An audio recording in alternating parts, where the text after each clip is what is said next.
Ladies and gentlemen, gather round and don your most comfortable pajamas because tonight we're diving headfirst into the divine nursery of existence itself. That's right, you guessed it. We're about to tackle the story of creation, told slowly for sleep, a titillating romp through the cosmic middle management of God, who may or may not have taken a long weekend to dream up the whole shebang.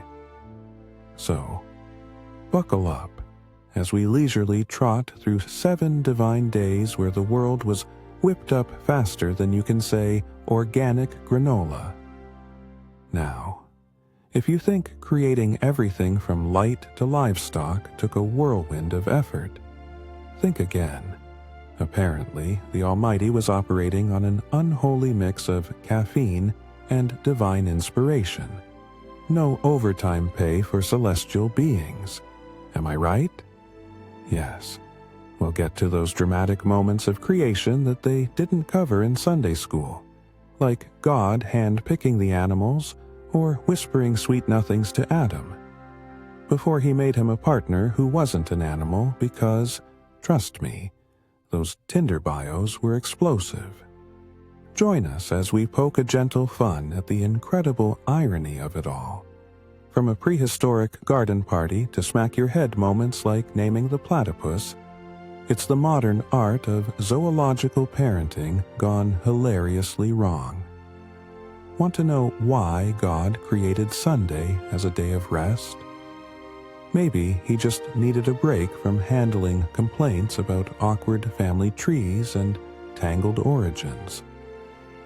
We'll sprinkle this delightful creation narrative with some celestial sarcasm. After all, what's the point of retelling this tale without a few laughs at the expense of omnipotence? By the time we reach humans bursting onto the scene as the grand finale, you'll be left wondering if we were truly the pièce de résistance or just the unnecessary decoration inadvertently left on the cake. Get ready to snooze with a smile as we explore how God rustled up existence from scratch, with a dash of humor and a pinch of irony. So, let's dim those lights. Let your heavy eyelids drop and prepare for a cosmic bedtime story, unlike any you've ever heard. Cue the majestic music, if only it weren't muffled by some very hot grease. The year? A rather splattered 1596. The location? The Royal Kitchen of England, a veritable labyrinth of hanging meats, precarious spices, and the booming ego of Chef Henri, a French import who believed culinary loudness equated to flavor.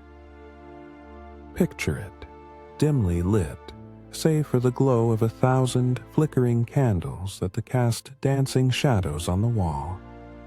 The air is thick with pastry flour mixed with desperation and just a hint of burnt ambition. And the underlying aroma of sugared disbelief hangs like a veil over the proceedings. Enter stage right, Queen Elizabeth I, dressed in regalia so voluminous it could house a family of badgers. Tonight's banquet promises a culinary adventure rather than your typical royal fare. In a grand gesture to elevate her subjects' spirits and perhaps her own egos, she has ordered a unique creation, the donut. Yes, that's right.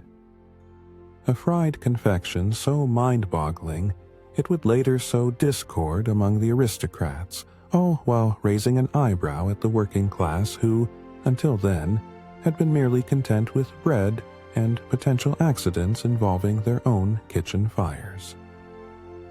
As the fat begins to sizzle, the tension thickens. Donuts, after all, weren't just desserts. They were the embodiment of unqualified confidence.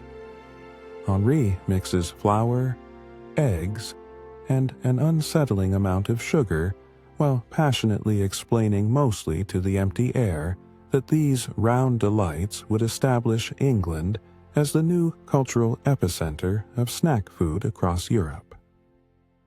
Nearby, 2 royal guards are rendered helpless by the aroma. One starts drooling dramatically, and the other is set to have a full existential crisis over whether he prefers sweet or savory. But let's pause for a second to appreciate the rituals surrounding this culinary marvel. It seems every courtier has a spell to cast for the successful frying of dough.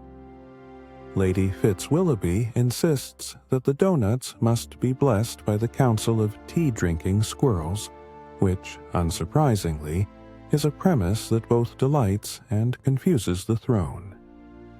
Meanwhile, Sir Reginald is adamant about chanting incantations in Latin, hoping that the spirits of frying oil might favor them during the night.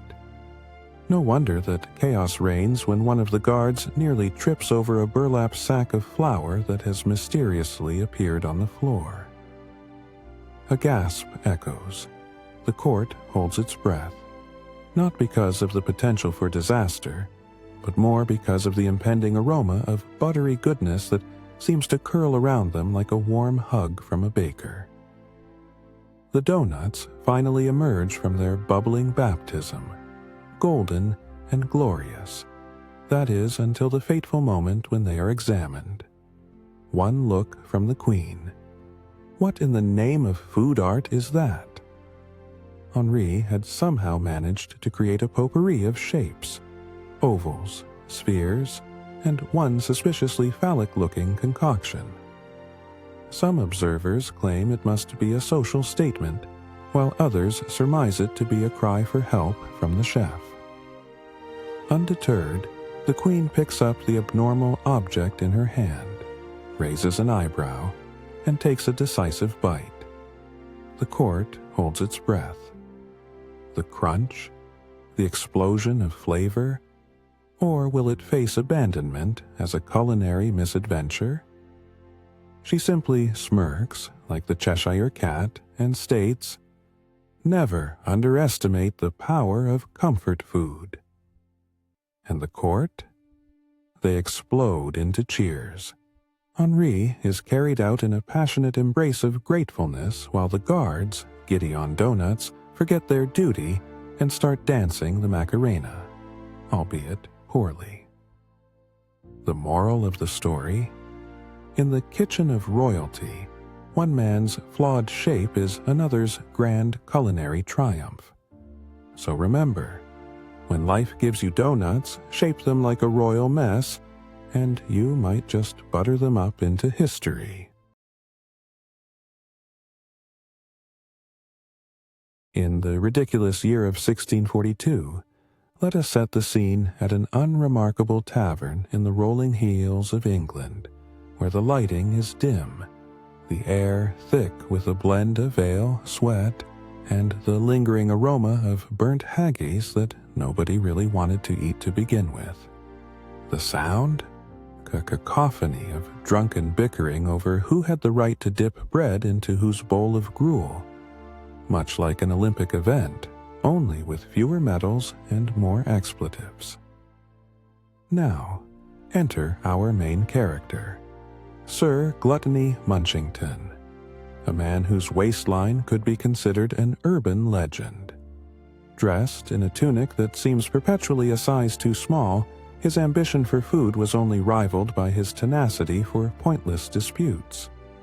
Tonight's affair was a renewable debate over the merits of bread, to crust or not to crust. This was not a trivial matter, dear viewers. This was the stuff of historical revolutions, or rather, revolting histories.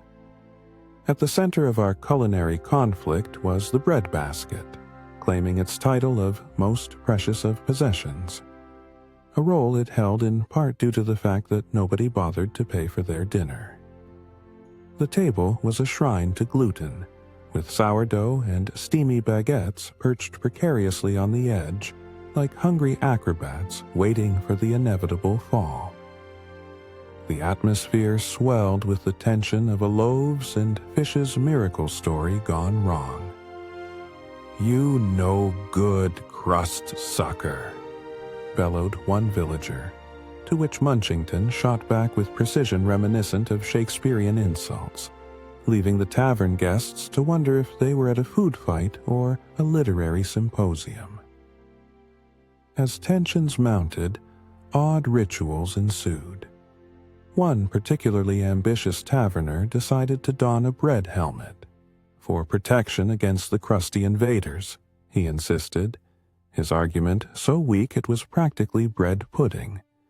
Others took to pulling a breadstick as if it were a magic wand, each casting their wish for all bread to be soft, naturally resulting in no magical consequences whatsoever, but a fair amount of eye-rolling. Amidst the pandemonium, a twist was arising faster than most of the patrons could finish their pints.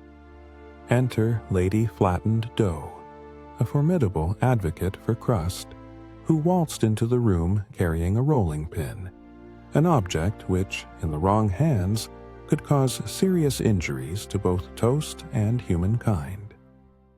With a flourish, she challenged Munchington to a duel of intellectual sparring over the merits of dense versus airy bread.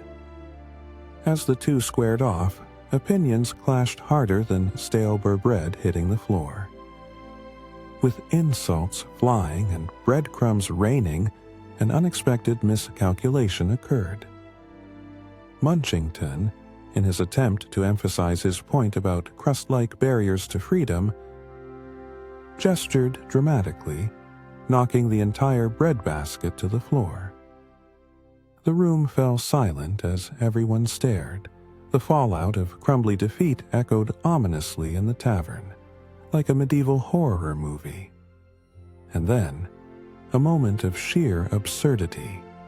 Local myth and the ghost of bread past manifested. Specters of loaves long gone floated above the stunned crowd, twinkling with the soft glow of bygone baking days. The tavern patrons gasped, with some even bowing towards the rolling phantoms, already swept away by fear of glutinous retribution. Its intermission, with no clear victor, the villagers made a collective decision. Come back tomorrow to let the yeast rise and resolve their bread-based grievances amidst the swirls of ale-fueled fury. And what did history teach us from this meal fiasco? Quite simply, the moral states, if the bread doesn't crumble, the arguments will. Remember, dear friends, never become too attached to a loaf, or it may rise up against you. Cue the dramatic music. The year, somewhere around 4004 BC. The place, the Garden of Eden, a lush paradise more overhyped than a modern-day influencer's vacation photos. The skies, a perfect cerulean, and the air is filled with the delightful aroma of blooms, fruits, and what is that? Is it a hint of mischief? Enter the main characters. Adam, the original man, and Eve, the first woman, both sporting the latest in leaf fashion, which, unsurprisingly, had not yet caught on in any other garden across the known world. Their culinary masterpiece, a sandwich so exquisite that it would make even the most seasoned chefs weep with envy, made with the very first loaf of bread and the finest selection of fruits. Apparently, a simple apple and some leafy greens get your taste buds dancing, or so the serpentine salesman said. In theory, a quick and hearty lunch to satiate two divine beings frolicking in paradise. In practice, the sandwich was a volatile relationship on bread. Why? Because back in the day, sandwiches weren't just meals, they were metaphysical commitments. Eating one required a devotion akin to reciting your vows. Rumors were swirling in Eden about a secret ingredient, one that might just be the key to universal enlightenment, or worse, the end of everything. Now, Why the heightened paranoia, you ask?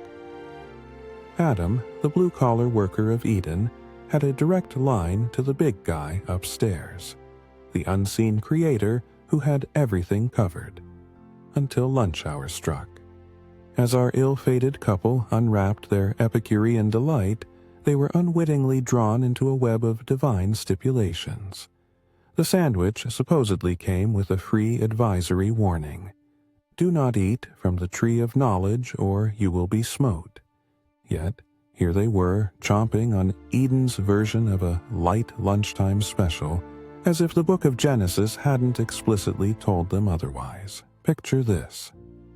Adam, forking over his bland lettuce leaf while Eve flirted with the concept of self-awareness. She was now convinced that the apple was the ticket to enlightenment. After all, what's wisdom without a side of guilt? The tension simmered on a warm afternoon. The leaves rustled nervously. Critters paused their frolicking, and the very sky seemed to hold its breath, as if waiting for a sitcom-level catastrophe to unfold. In the final moments before the fateful bite, a mischievous serpent sashayed into the scene, its glistening scales practically leering, whispering sweet nothings wrapped in deceit. Why settle for just a sandwich when you can have the whole banquet of knowledge? And, of course, Eve's taste for curiosity bloomed. In a whirlwind of absurdity, she shoved the apple into Adam's unprepared hands while declaring, "It's either wisdom or oblivion." Adam, caught between his freshly made meal and the philosophical conundrum of existence, paradoxically took the plunge. That glorious bite that unleashed not just knowledge, but also personal trainers, taxes, and children who refused to eat vegetables. And the ripple effect? Oh boy.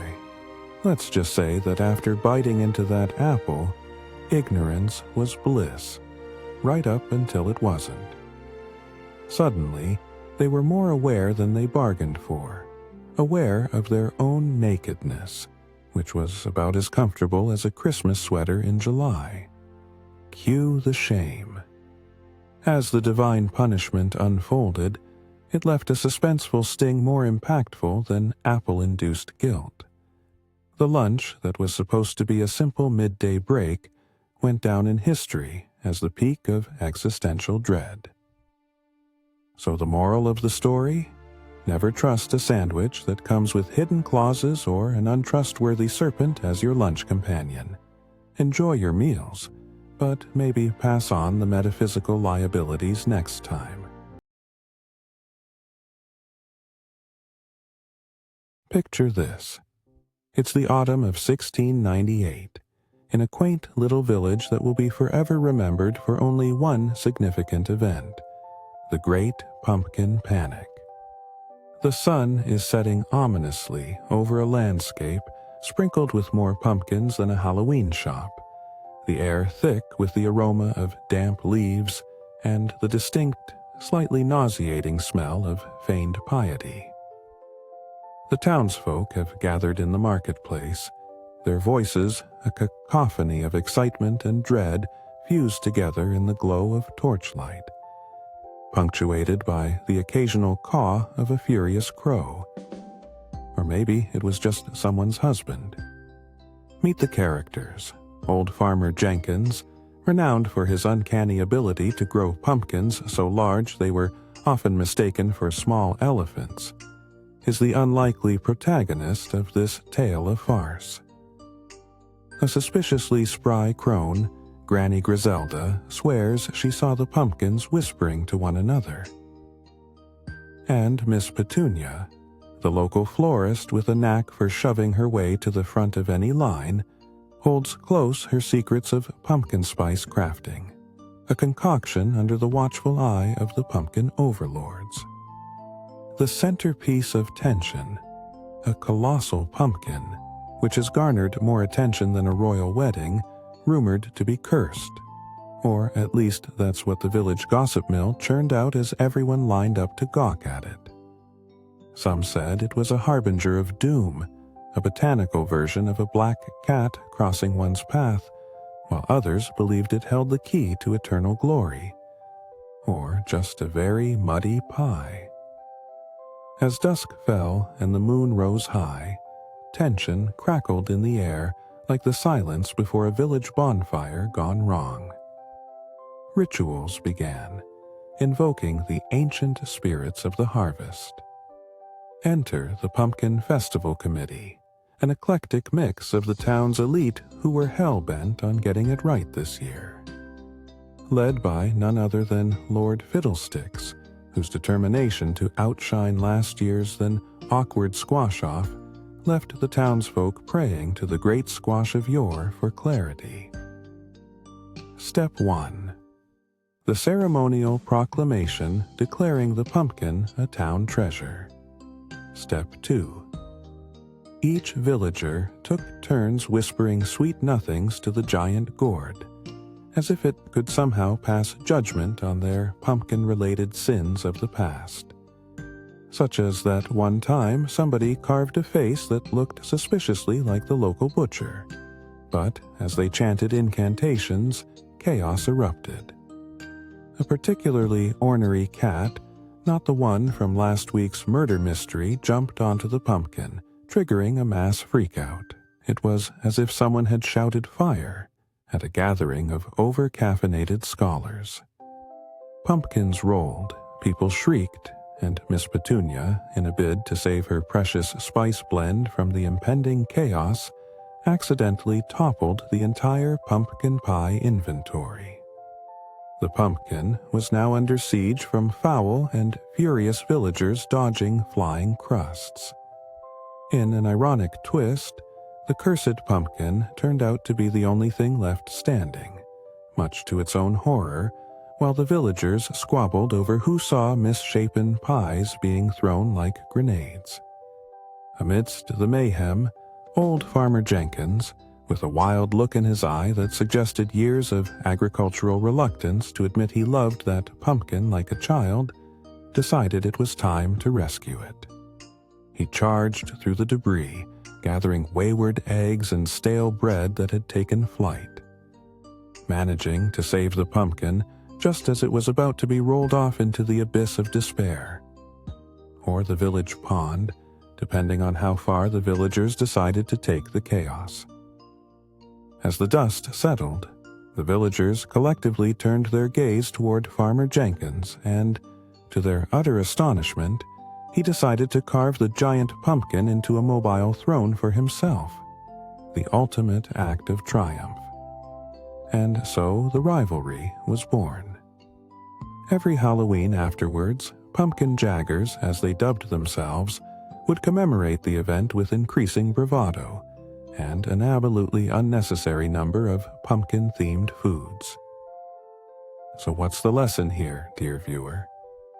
Even the most terrifying pumpkin can be a source of inspiration and absolutely terrible desserts. Dim the lights and prepare for an epic journey into the absurd. The year? A delightfully chaotic 60 BC. The setting? A Roman forum where statues of emperors loom and the occasional goat wanders by looking for trouble. The air is rich with the aroma of roasting vegetables, mingling with the distinct scent of treachery that wafts through the market like a street vendor hawking hot pies. Enter stage left. Gaius Flavius Apicius, a man so obsessed with the culinary arts he'd likely invent a way to braise a rock if it meant garnering a few compliments. Dressed in a toga that looks suspiciously like an oversized bedsheet, he sets his eyes on a grand buffet featuring the proudest centerpiece of all, a colossal chariot made entirely of roasted cauliflower wheels, dazzlingly golden with a texture so crunchy it could probably cut glass. But beware, dear viewer, for this was no ordinary buffet. It was a political maneuver disguised as a potluck, a dinner party tactic laced with possibility and potential assassination. Because in ancient Rome, feasting was a double-edged sword. One man's extravagant meal could easily summon a banquet of backstabbers eager to seize power, or at least a big piece of history. Now, the atmosphere is thick with tension. The golden light from the oil lamps dances across anxious faces, while the faint sounds of lute music are drowned out by the trampling of senators trying to outmaneuver one another for a slice of the florets. The glorious sight of the chariot looms above, an invention so impractical it might have made even the most ambitious architect weep with envy. The roaring laughter of jesters fills the air, punctuated by nervous whispers among those who sense that tonight's meal could change the course of Roman history. As Gaius approaches the chariot, he can feel the eyes of his peers boring into his back like daggers. The senators have devised a series of abandoned rituals around the vegetable monolith. One must offer a sprig of rosemary while reciting the names of their ancestors, the ancient Roman version of a pumpkin spice latte prayer. Others carried crumbled flatbreads as offerings, trying desperately to convince themselves that this grand chariot of cauliflower was indeed edible, and not a divine monument to dietary folly. The tension reaches a crescendo when Gaius finally grasps a roasted wheel, holding it aloft like a victory trophy. At that moment, an unfortunate sneeze erupts from the crowd, propelling grainy breadcrumbs like projectiles across the heads of unsuspecting guests. Chaos erupts. An esteemed senator spills his wine. Two despots bicker about whose turn it was to serve the olives, and a particularly zealous philosopher hurls his plate, declaring it a symbolic declaration of insubordination against inflated vegetable expectations. And just when it seems the chariot of roasted cauliflower will crash and burn under the weight of egos and a surprise skirmish involving misplaced humus, Gaius seizes the moment. With the skill of a performance artist and the timing of a seasoned comedian, he lifts the chariot toward the heavens, proclaiming, "Let it be known, all are welcome to the feast of flavor." And just like that, peace is restored, or at least a temporary truce over the savory delight of roasted cauliflower. Gaius inadvertently becomes a hero of the evening, not because he found a way to keep the peace, but because he recognized that in Rome, sometimes the best way to navigate treachery is a good roast, literally. Flash forward to the present day, where we remember that the only thing thick enough to save you from political drama is a thick, creamy sauce, preferably made from hazelnuts. So, what's the lesson? When in doubt, just plop an outrageously impractical veggie centerpiece on a table. It might just initiate a legendary meal and an uproarious political spectacle that goes down in history as magnificent and absurd. Cue the velvety music. The year, 49 BC. The setting, a dimly lit Roman banquet hall resplendent with frescoes of half-naked goddesses and a few unfortunate-looking cabbage leaves.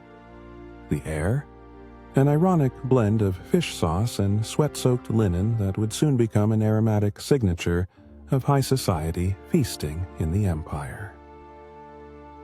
Enter Julius Caesar, who at this moment is not conquering Gaul, but rather contemplating a culinary masterpiece.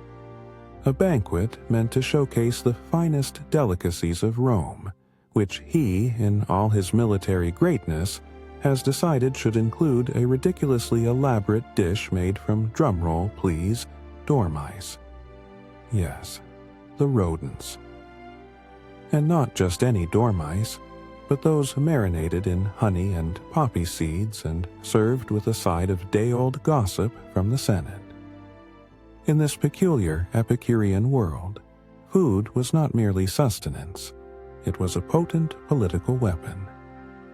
Each sip of wine could strengthen alliances, each morsel of dormice tantalizingly crafted to either secure power or, unleash a spat of culinary chaos. As the extravagant feast commences, a sense of unease permeates the hall. The trays of dormice are paraded like war trophies, and the jesters find endless joy in their replies, punctuated by occasional sardonic quips about Caesar being ruler of the rodents. But then, just as things are heating up, Caesar's most trusted friend Brutus peers at the spread with a look so intense it could cure dysentery. You see, the rumor mill has been fumigating at full speed with whispers that some senators are looking to put Caesar on the menu instead. Tension thickens like a suspicious sauce. As Caesar prepares for the grand unveiling of his most squeak-worthy dish, the kitchen staff suddenly enters a frenzied state. The head chef, who has been vigorously stirring a pot of unidentifiable ingredients, stares wide-eyed as he realizes he's lost track of the actual time and has misplaced both the dormice and his sanity in the process. Cue the melodrama as the serving staff murmurs frantically over spiced figs and suspiciously bubbling pots. A bewildered slave brings a platter that, instead of the iconic dormice, holds a suspicious-looking heap of, was that last week's leftover salad? Mixed with the hairs of emperors who preceded Julius. Will anybody notice? And just as Brutus is about to leap from his seat to proclaim Caesar's imminent demise, the unthinkable happens.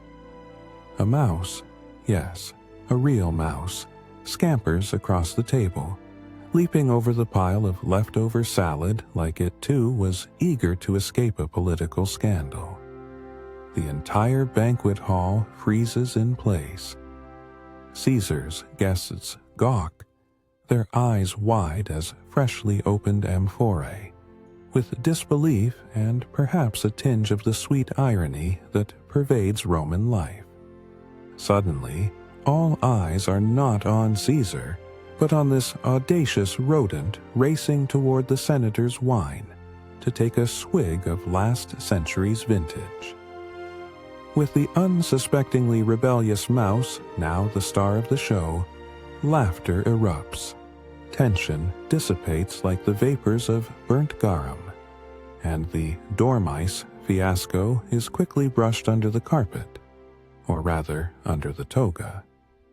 Brutus, whom nobody trusted with food recommendations after the bizarre salad affair, finds a strange camaraderie with the other senators as they toast to their newfound furry friend. Lesson learned? In ancient Rome, be wary not of the politics of poison, but of the inevitable sociopathic tendencies of dormice. Misplaced salad could be the real dish of the day, and goodness knows no political rivalry can stand against the power of a mouse chasing a dream or leftover wine. So remember, when life gives you dormice, build your alliances with the salad, and always double-check the sourcing before serving.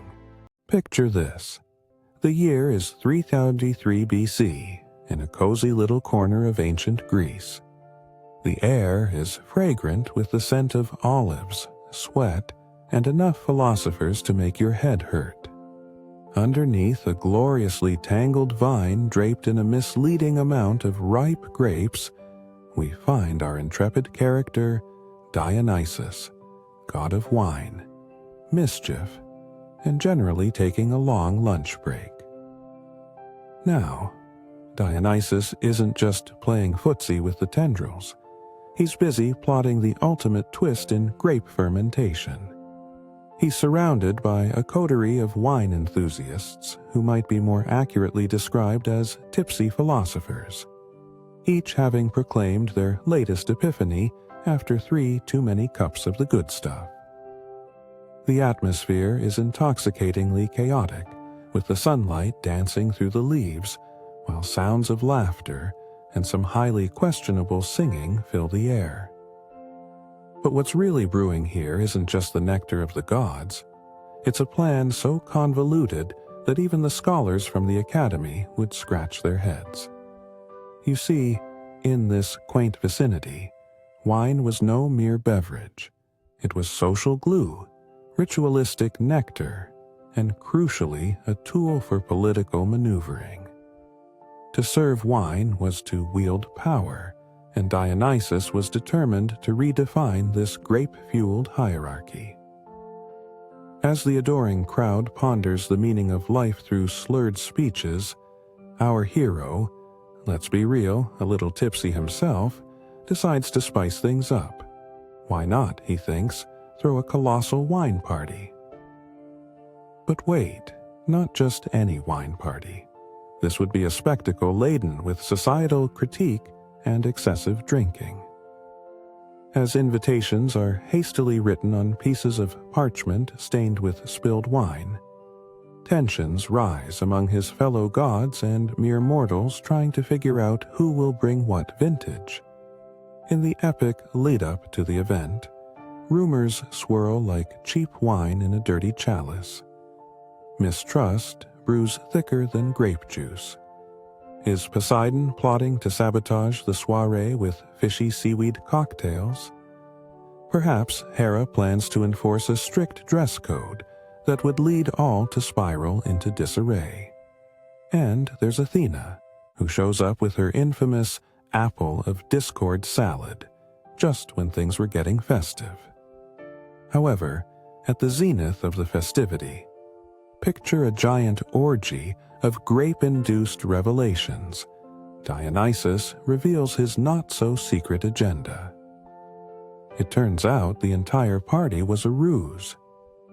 He had, in fact, been brewing a new kind of wine, one so decadent, so potent that it would make Socrates weep in joy. Or is that just the wine talking? It was called wine not merely to intoxicate, but also to make all who drank it ponder their meaningless existence under the sun. Instead of the divine nectar that their warrior hearts anticipated, they each took a hearty sip of Dionysus's latest concoction and immediately erupted into debates over existentialism versus nihilism, while realizing they'd forgotten the entire point of the party. In the end, the great feast turned into the biggest philosophical brawl in history, blending grape stomping with arguments resembling absurd renditions of who said what to who in the halaf what. As the clouds of tipsiness hung overhead like a grapevine canopy, the ancient Greeks discovered a potent truth that would echo through ages. That even the finest wine can betray you when it prompts a crisis of meaning. So, what's the lesson here, dear sleep seekers? Always account for uninvited philosophical debates when you throw a wine party. They'll just ruin your buzz. Picture it. The year is 1985, and the air is thick with testosterone, mixed with the faint smell of burnt rubber and the sweet, sweet scent of desperation, as East meets West in a rather unexpected culinary showdown at the Berlin Wall. The sun isn't shining, it's just sort of hanging there like a bad mood. Enter the icons of the Cold War. On one side, the stoic Soviet premier, Mikhail Gorbachev, sporting his infamous birthmark that could probably audition for its own soap opera. On the other side, you have the sprightly U.S. President Ronald Reagan, whose smile could melt glaciers, or at least a few hearts. And, just to spice things up, a heaping bowl of steaming couscous because why not? Everyone loves a good grain when negotiating world peace. The atmosphere is electric, crackling with enough tension to power a small city and adorned with flags that desperately want to ignore each other. The sound of war drums is drowned out by the occasional peep of a pigeon who clearly just showed up for the breadcrumbs. No one knows who's catering this groundbreaking meal, but there's a tantalizing aroma wafting through the air, making mouths water and stomachs gurgle in a less thancelent manner. As both leaders sit down, the grand centerpiece of the table is revealed, the couscous. Think of it as the tranquil mediator in this geopolitical mess. It looks innocently fluffy, but everyone knows it's packed with enough gluten to lift a sailboat. Gorbachev eyes it with skepticism, while Reagan dives in fork first as if he's slaying dragons with carbs. But the tension boils thicker than a pot of overcooked pasta. In true Cold War fashion, both leaders must brave the culinary minefield laid before them. What if one side has secretly spiced up their couscous with a dash of sabotage? Amidst awkward small talk about fishing trips and holiday recipes, the super-secret couscous tasting ceremony begins. First, Gorbachev, armed with determination and spicy mustard, takes a cautious bite. The room holds its breath. And then, a nod of approval. The crowd murmurs as if he just announced, "Constitutional amendments are passé. Let's eat." Next up, the ever-charming Reagan, who swallows a mouthful that can only be described as his version of standing in line at a DMV filled with live crabs. However, his face lights up like a neon sign on a dark highway. "This is the best thing I've tasted since the invention of breakfast," he declares, risking an international incident over a morsel of grains. But just as the cameras pivot for a classic photo op moment, a pose that could only rival the Sistine Chapel in terms of artistic significance, chaos erupts. A rogue pigeon, apparently feeling overly territorial, swoops in and attempts to snatch the couscous right off the table. The leaders lunge at the dish, creating a scene that looks like a sports highlight reel of two older gentlemen wrestling over last year's model car. Couscous goes flying, landing triumphantly in Gorbachev's lap. Laughter erupts, the kind that echoes around the world with echoes of relief. Even Soviet hardliners loosened up and chuckled nervously as Reagan, ever the showman, takes the culinary disaster in stride. He lifts a handful of the wayward grains, shouting, "Now that's what I call a peace offering." Fast forward a few years, and the Berlin Wall crumbles. People celebrate, tearing down bricks and waving flags. Rumor has it they even threw in a few couscous grains for good measure. Gorbachev and Reagan, forever immortalized, sitting at a table, arguing not about nuclear weapons, but about who had better salad dressing. So what did we learn from this delicious farce? In politics, just as in life, sometimes the key to world peace is a shared plate of couscous and perhaps a cheeky pigeon. Because, let's be honest, if you can't laugh together while battling the Cold War, what's the point of sitting down for lunch? In 1788, the world was in turmoil. Revolutions, wars, and at the epicenter of it all, an alarming culinary crisis in the quaint little village of easily brought down England. The aroma wafting through the air was not just the usual mix of cow dung and desperation, but also the pungent scent of an invisible menace that made the local townsfolk break out in a sweat. What was this odious aroma? You guessed it, peas, Enter Sir Gregory Bumblebritches, the self-proclaimed lord of the dinner table, with an impressive waist that made it distinctly clear his appetites were broader than his knowledge of vegetables. Sir Gregory had just declared a grand banquet to celebrate his cat's birthday, because what else could be more pressing than feline festivities in a time of political upheaval? On the menu, only the finest dishes featuring the town's most reviled ingredient: peas. As he strode into the dining hall, bedecked in a waistcoat that could house an entire family of squirrels, he waved his arms theatrically, a faux pas that sent a roast swan teetering precariously off the table. Well done, Sir Gregory. The villagers, who had recently come together to discuss very important issues like where to hide from French revolutionaries, were now being asked to partake in a feast featuring this green orb of disgust. One could barely hear the whispers of dissent over the sounds of cutlery clattering against porcelain, accompanied by the mocking smiles of the self-important elite who wore their snobbishness as proudly as their powdered wigs. Rumors swirled amongst the townsfolk like thick gravy.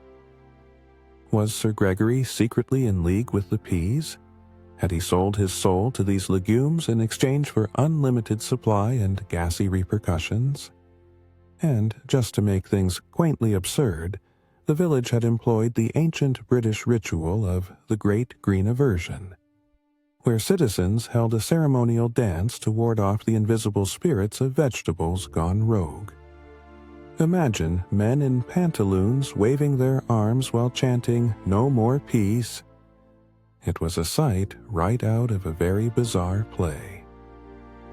But the tension reached its comedic peak when a sudden blizzard swept through the village, isolating Sir Gregory's banquet from the rest of the world.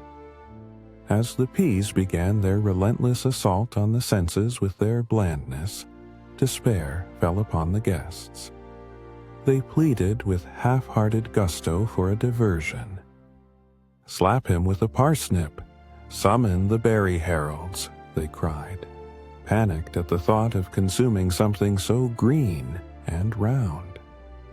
Just as the atmosphere simmered over, a local boy with the uncanny ability to smell trouble, also known as a hungry urchin, burst through the doors, exclaiming he'd overheard that the peas were actually magical. In fact, he claimed they could summon the unexpected. The room gasped. The peas, once detested, were now an illusory symbol of hope in an awkward dining situation. Who knew putting a green orb on your plate could potentially result in a whimsical journey? As the villagers lined up to taste the forbidden fruit, or rather alien vegetable, they could hardly contain their laughter. Except for Sir Gregory, who still had a hard time comprehending that his banquet would earn such notoriety in history for peas. But as guests sampled the vegetable, hilarious transformations began. A banker turned into a frothy green smoothie, while the town gossip morphed into a robust garden salad. It was all peas, all the time. In the end, Sir Gregory was left to navigate the fallout. His cat got a legacy commemorating the Great Green Crisis, and his banquet reached heights of fame that no one could truly comprehend. It was a culinary fable that strayed so far from the romantic ideals of banquet culture that we can hardly take it seriously. Yet here it stands, a dark moment lodged firmly in the history as the feast that could inspire a revolution, but ended up merely inspiring heartburn. So, what shall we take away from this little escapade? Never underestimate the power of peas. They can bring down empires, or force a humble banquet into absurdity. Either way, dinner will never be the same. Cue the filming of the most cinematic culinary catastrophe in history. The year, an indiscriminate point in the Middle Ages, where hygiene was a rumor and sanitation was just a nice idea. Place: a rustic little hamlet secluded in the hygienic chaos of some damp Vogladen valley. The sounds of chickens squawking in the distance mingle with the less than pleasant scent of festering turnips. It's a lovely day for a little chaos to unfold in the form of, you guessed it, bread. Enter our main character, Bertha, the village baker known across lands, and not always for the right reasons. With flour-dusted cheeks and a suspiciously wild laugh, Bertha was the epitome of all things yeast. What a delightful profession, you ask? Well, her bread was rumored to have a mind of its own. Loaves that'd rise just enough to flirt with the ceiling, almost like they were auditioning for a circus act. And tonight, she had a special batch prepared just in time for the annual Lord of the Manor's feast. Picture it: flickering candlelight casting eerie shadows throughout the cramped, wooden shop, where the aroma of earthy grains mingles with the raw scent of desperation, and perhaps an uncooked potato they'd run out of stock. Bertha, sporting a hairnet that looked like it had seen more ancient rituals than a pagan altar, kneads the dough with such zeal that it could almost be classified as war. But tonight was no ordinary baking night. Outside, townsfolk whispered tales of a sinister yeast cult, supposedly plotting to take revenge on the village for years of bad dough. Yes, the bread was alive with rebellion, a fluffy insurrection that could send people into carb-induced delirium. And what could be more terrifying than that? As the townspeople met in hushed groups fueled by paranoia, legends grew. They say the yeast had gotten stronger, angrier, perhaps even sentient. Amidst the comedic backdrop of paranoia, Bertha takes a moment to collect herself, clutching her grandfather's old recipe, rumored to summon both supernatural flour power and the wrath of bakery gods. She whispers it into her dough, watching it quiver in response, much like a worried child confronted with vegetables.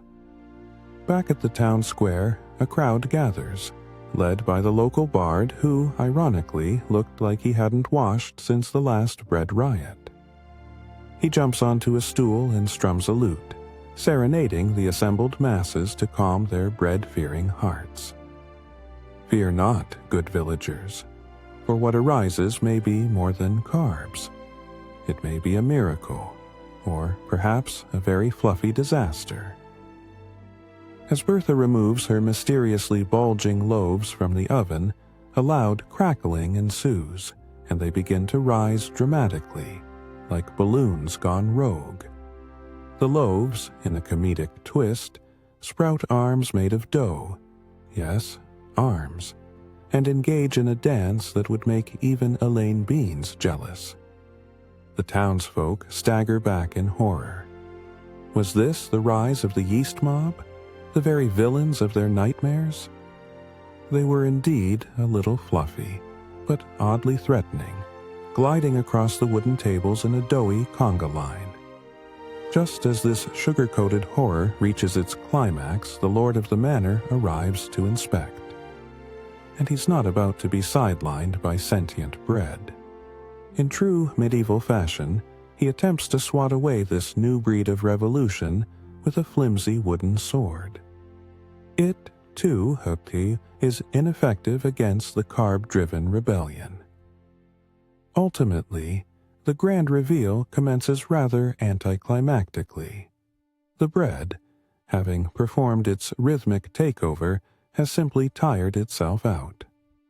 As it collapses back into doughy oblivion on the floor, laughter erupts across the crowd. The Lord, catching the spirit, exclaims, "Why not feast on what defies all odds? Carbs unite us all." In this comedic climax, Bertha seizes the moment and declares, "Today, we celebrate our loyalty to the dough." Little did they know, They had accidentally forged a Newtown tradition, the annual Baker's Folly Day, where each year loaves would dance and guests were encouraged to bring brooms instead of platters. So what's the takeaway here? Perhaps next time, stick to unleavened bread. It tends to rise less rebellion. As we drift uneasily into the year 1043, we find ourselves perched upon the cusp of history and culinary absurdity. Picture it. A dimly lit great hall in Old England where the air is thick with unwashed linens, old manuscripts, and the unmistakable scent of oatmeal. Yes, oatmeal.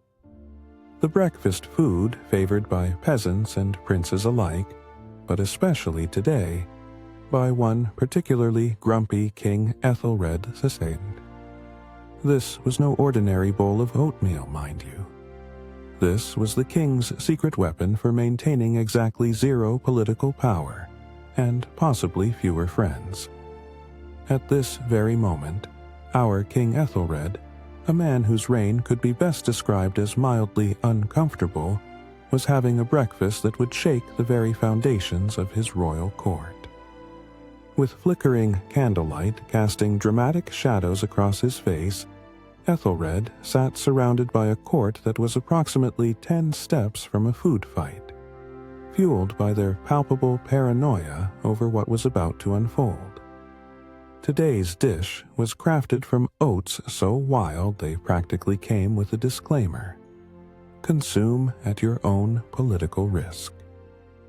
The kitchen had been filled with the chaotic clatter of servants, punctuated by the chief cook shrieking about the proper way to stir porridge, which apparently involved the ceremonial chant "faster, or he'll assassinate us all."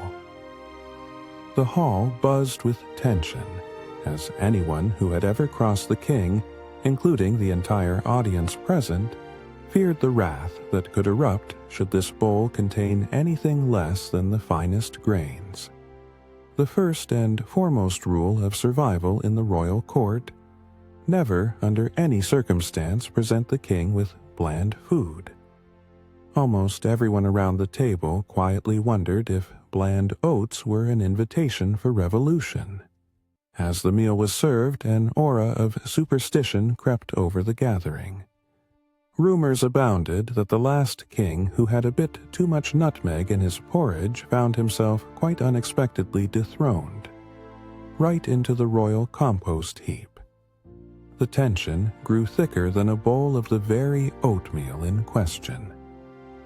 One courtier whispered furiously, "What if the oats aren't from a blessed field?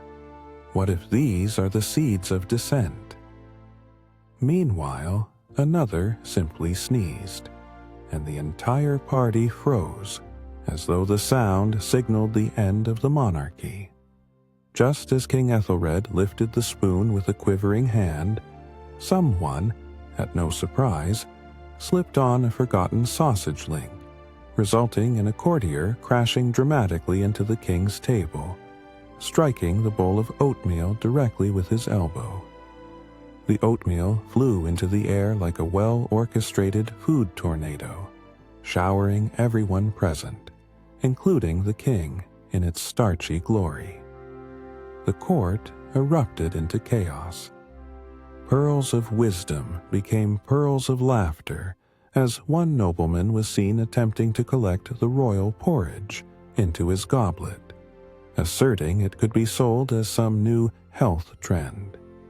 Amid the mess, the cook was trying to deliver a heartfelt exposé on the importance of ingredients, while another servant was bravely trying to salvage what was left of the meal.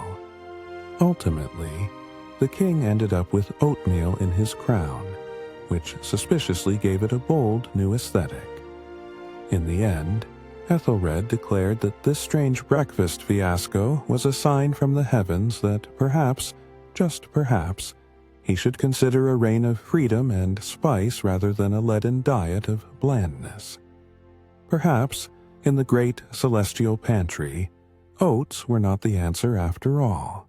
So remember, even in times of woe, oatmeal can unite a kingdom, or, at the very least, become the perfect reason for a royal ruckus. Lesson learned. Always bring backup pastries to a royal breakfast, just in case the porridge doesn't reign supreme. Cue the low lighting and eerie music. The year is 1291, in a little village in Switzerland that smells suspiciously like dairy and betrayal. The townsfolk had convened to celebrate a majestic cheese-making festival, and by festival, we mean a full-blown ritual devoted to curds and whey, cheese puns, and a not-so-secret rivalry between the local cheesemongers. As the sun dipped low, its rays bathed the village in a golden hue, reflecting off the cheese wheels stacked like round trophies on rickety wooden tables. It was an abominable blend of festivity and competitive spirit, achieved through an enthusiastic playbook of drunken shouts and strategic sabotage. The air was thick with the oaky scent of aging cheese mixed with the unmistakable musk of overzealous fermentation. Laughter erupted, punctuated by the occasional awkward cheese joke. What did the cheese say when it looked in the mirror? Halloumi! Enter our protagonist, Otto the easily distracted. Notably distracted even before he got to the competition, Otto was a humble peasant with big dreams of cheese-making glory. His rival, Gretchen the Great, was more a master of manipulation than dairy, known for her extra-special, ultra-rare Gruyere that apparently had magical quality to either enhance flavor or invite existential crises. As the villagers gathered, they set an elaborate atmosphere. Banners hanging precariously, and the distant sound of cows mooing their disapproval of the festivities. The centerpiece? A titanic wheel of cheese claimed to be aged 35 years, resting on a throne constructed from leftover cheese rinds, as if made from a culinary ruler. However, something smelly was afoot in the village. It turns out that superstitions regarding cheese were thick in the air. Swirling rumors suggested that any round cheese held esoteric powers, leading to paranoid rituals. Villagers believed that if you breathed in the cheese smell too deeply, you risked becoming cursed with cheddar blindness. Instead of digging into creativity, the local artisanal cheesemakers began consulting the stars and garlic-smeared potatoes to divine the cheese's fate, which of course we can all agree is a highly logical approach. Chaos escalated to absurdity when, during the festival, rumors spread that Gretchen had rigged the cheese wheel with foul-smelling potato peels. Poor Otto's good vision now clouded by a stench that made even the hardiest of villagers gag. A mad scramble ensued as Otto sought refuge behind a table stacked with questionable Gouda, while doughy priests performed bizarre rituals of cheese protection, blessing the wheels as if they might puff out in defiance. Tension reached a crescendo when Otto, ninja-like in his desire to uncover the truth, tackled the cheese wheel only to uncover not a trap, but a treasure trove. Apparently, the aged cheese didn't just stink, it contained secrets revealing a centuries-old recipe that could bring peace to all cheesemakers, putting an end to the notorious feud once and for all. As the delightful aroma of cow-sourced alchemy wafted through the air, the cheese festival turned from a grim battle for dominance into a cheesy love-in. Nobody cared about the potato peels anymore. They bathed in the harmony of melted dreams, learning that perhaps, just perhaps, all they needed was a unifying fondue. So what did we learn here? Never underestimate the power of cheese to unite or to create havoc with just the right twist of fate and a suspiciously long aging process. In the illustrious year of 1706, yes, that year, the one filled with revolution and insurrections, we find ourselves in a quaint English village, where the air is so thick with intrigue, and the lingering scent of fermented cabbage that you might mistake it for a scene from a particularly grim romantic novel. There's an unsettling quiet as the villagers gather, eyes darting suspiciously to their neighbors, each clutching their own basket of produce like it contains the secrets of the universe. But this isn't just any garden variety market day, oh no. The key players? Lady Grimsby, the woman with a hat so large it could serve as a weather balloon, and her arch-rival, Farmer Thompson, a man with a fondness for rum and a reputation for dubious vegetable hygiene. And the food at the center of this agricultural drama? A rather ordinary-looking cabbage that could easily be mistaken for a mild-mannered head of lettuce if it weren't for the warning signs haphazardly printed on the nearest barn wall. Beware. Cabbage, capable of inciting chaos. As the sun casts long shadows over the village square, the atmosphere is thick, not just with the scent of overripe vegetables, but also palpable tension, punctuated by the occasional caw of seagulls who seem to have wandered in from the coast to witness the debacle. A murmur of whispers rises among the crowd, spiraling into speculations of treachery involving the cabbage, as if it were the edible equivalent of a disgraced king. You see, this wasn't merely an innately suspect cabbage. It was rumored to be enchanted, or perhaps cursed, depending on who you asked. Villagers recalled the last time Farmer Thompson had grown cabbage. His prized crop had somehow ended up in Lady Grimsby's pie, and the result hadn't just filled their bellies. It led to a fortnight of nightmares involving chickens dressed as royal guards. Not a single soul wanted a repeat of that culinary horror.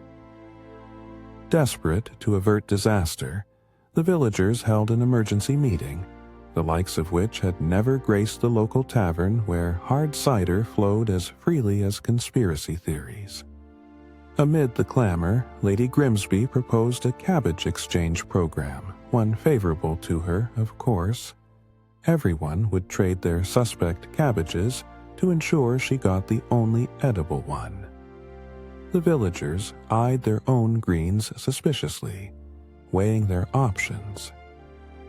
Betray their neighbor or maintain their dignity. It was a hard-fought battle, much harder than a typical cabbage harvest, with rival factions forming faster than you can say moldy vegetable. As the sun dipped lower, casting a golden hue over the chaos, the climax loomed. Lady Grimsby arranged her brokers, an assortment of toddlers who merely thought they were in a game of tag, while Farmer Thompson brandished his vegetable peeler like a sword, demanding justice. Or at least a clean pair of socks, which he had misplaced in the green upheaval. Ultimately, with tensions at an all-time high, a rogue goat named Sir Nibbles, apparently indifferent to the whirling drama, made its grand entrance. It charged forth, sidestepping villagers and directly munching on Lady Grimsby's prized cabbage right from her basket, turning the whole spectacle into a nonsensical ballet on the village green. Sautéing tension into an explosion of laughter, the villagers could only watch as Lady Grimsby's carefully plotted conspiracy came crashing down into a comedic mess. In the end, instead of accusations of sorcery or treachery surrounding that poor cabbage, peace was restored over a communal dinner featuring Sir Nibbles as the star attraction, and perhaps a few cabbage dishes prepared in jest.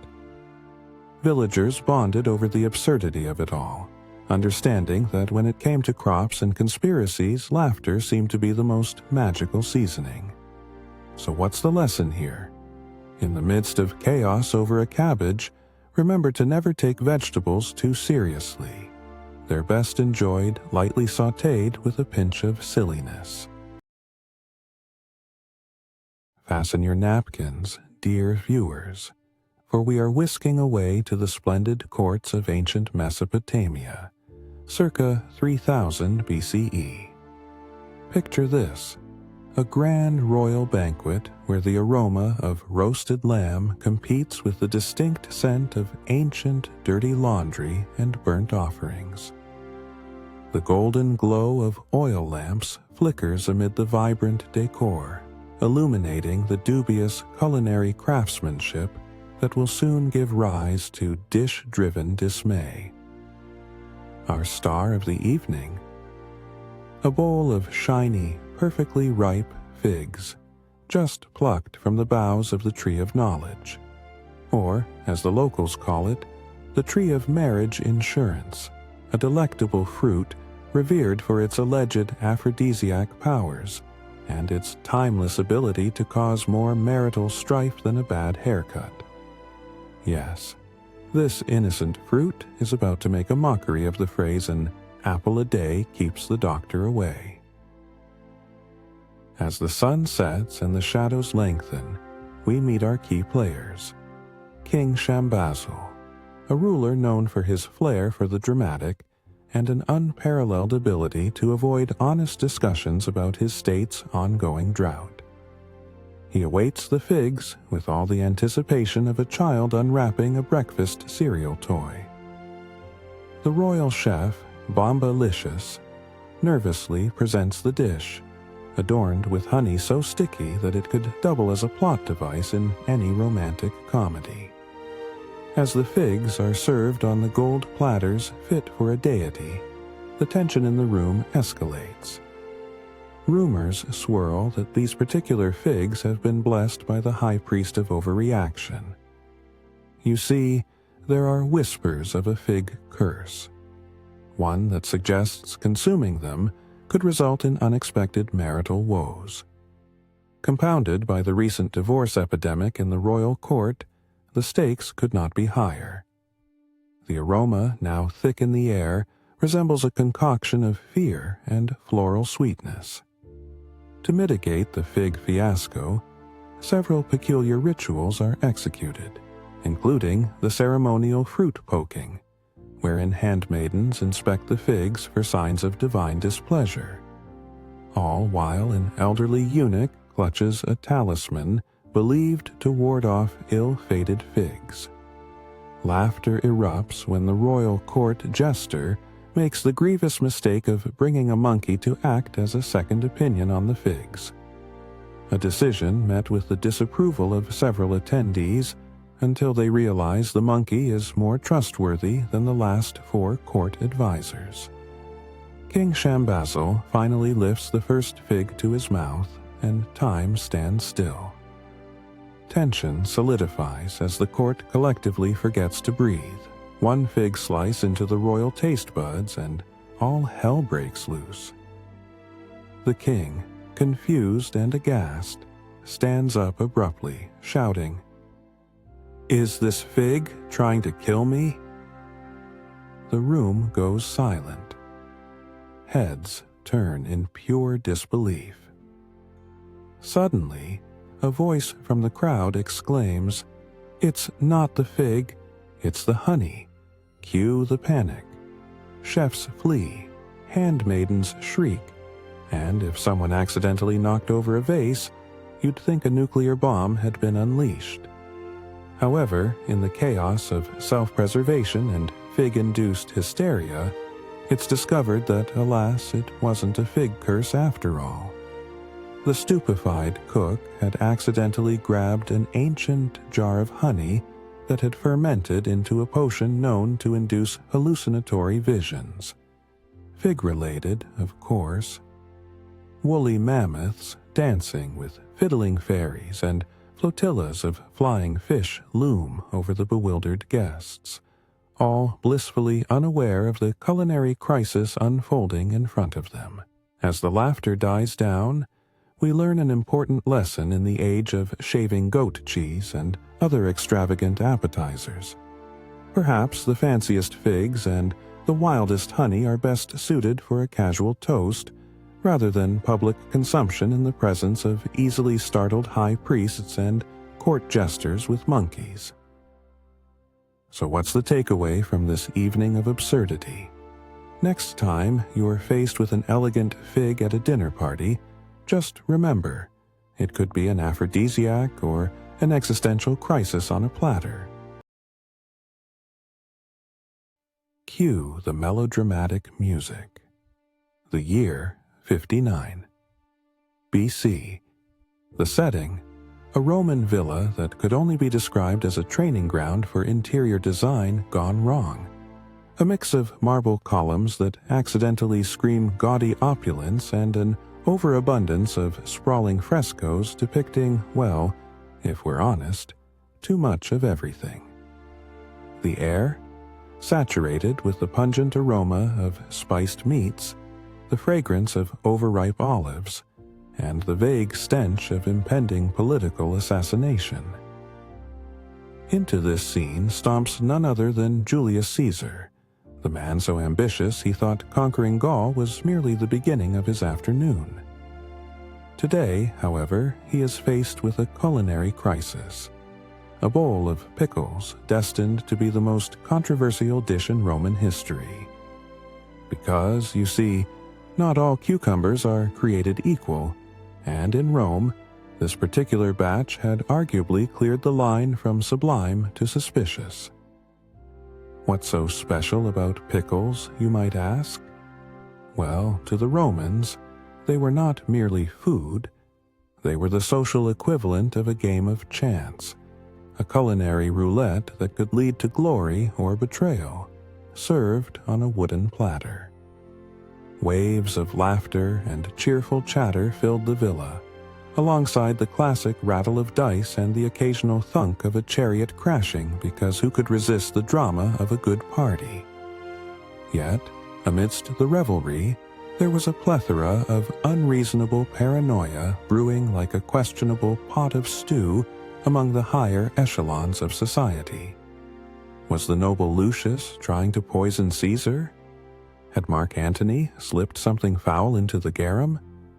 Or was it just that the pickles were a bit too old and grumpy?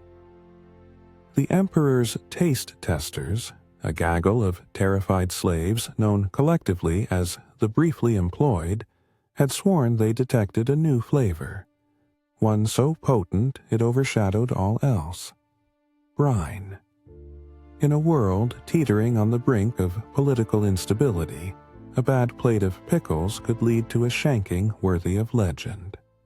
These guardians of Caesar, clad in garish togas, were about to embark on a journey to discover if these pickles were a gateway to glory, or a death knell. As Caesar bravely took his first bite, imagine an epic slow-motion moment more suited to a gladiatorial contest than a salad bar. A collective breath was held across the room. Complete silence ensued. It was as if the very spirit of Rome froze in anticipation, and also because the cheese platter was getting suspiciously competitive. Unsurprisingly, the moment of truth arrived, and one could almost hear the gasp heard round the empire when Caesar's face shifted from delight to confusion. He mumbled something about a hint of basil, before promptly spewing out the offending slice, narrowly avoiding apoplexy and ensuring the glory of his legacy with every twitch of his brows. As the court erupted into chaos, senators began wildly flinging pickles. A kitchen disaster turned gladiatorial battle, until everyone realized they were fighting over something best left for lunch. With slippery brine flying in all directions, a vegetable war broke out, solidifying the fact that Romans would indeed engage in combat over insults, machinations, and evidently pickles. the twist? A humble slave, known for his uncanny sense of humor and an uncanny knack for seasoning, had slipped an extra dollop of vinegar meant for the tomatoes into the pickle brine, creating the culinary equivalent of nuclear war within a bowl. Later, history would remember this as the precipitating incident of the legendary Roast of Rome versus the Pickle Plot, a culinary debacle both hilarious and apocryphal, often retold in amphitheaters by comedians slightly less successful than Caesar himself. And what's the moral of this rather ridiculous story? When it comes to politics and pickles, it's never just a snack. It's a security measure. Live and learn. Always taste test your cucumbers before declaring war on your own party, because you never know when a slightly spoiled pickle might spark a revolution.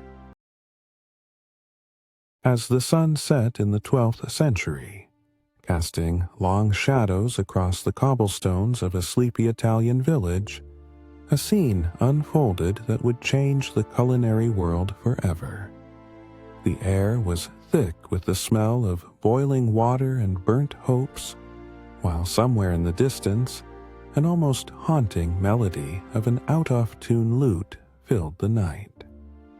In a modest kitchen, cluttered with an alarming number of wooden spoons, we enter the chaotic domain of Giovanni, the accidental inventor of pasta. His hands, covered in flour, looked like he had fought a losing battle with a snowstorm, as his wife Maria, a master of eye-rolling, watched him shuffle around like a caffeinated chicken. Giovanni had decided that dinner that night would be a culinary revolution, or at least a carbonara.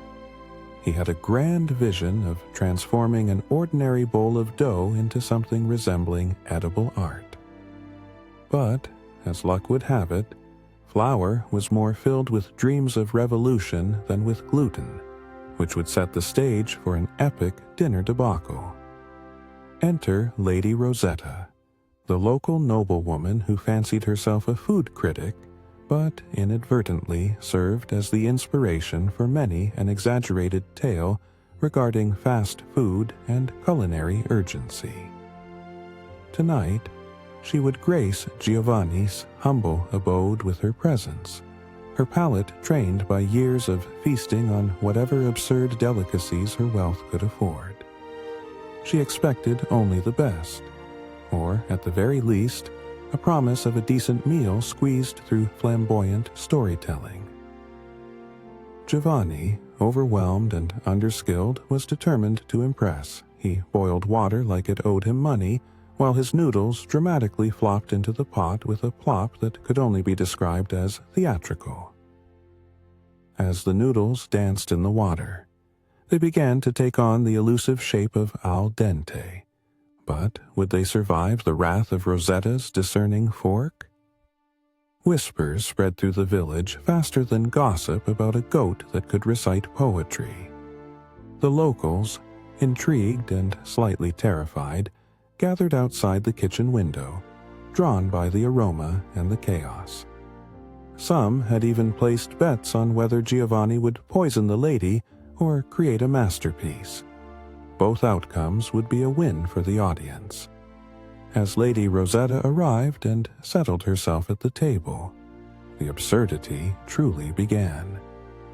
Giovanni presented her with a bowl so full of spaghetti that it resembled a tangled spaghetti monster ready to unleash its wrath upon the unsuspecting noble. The noodles glistened with the allure of mystery and probably too much olive oil.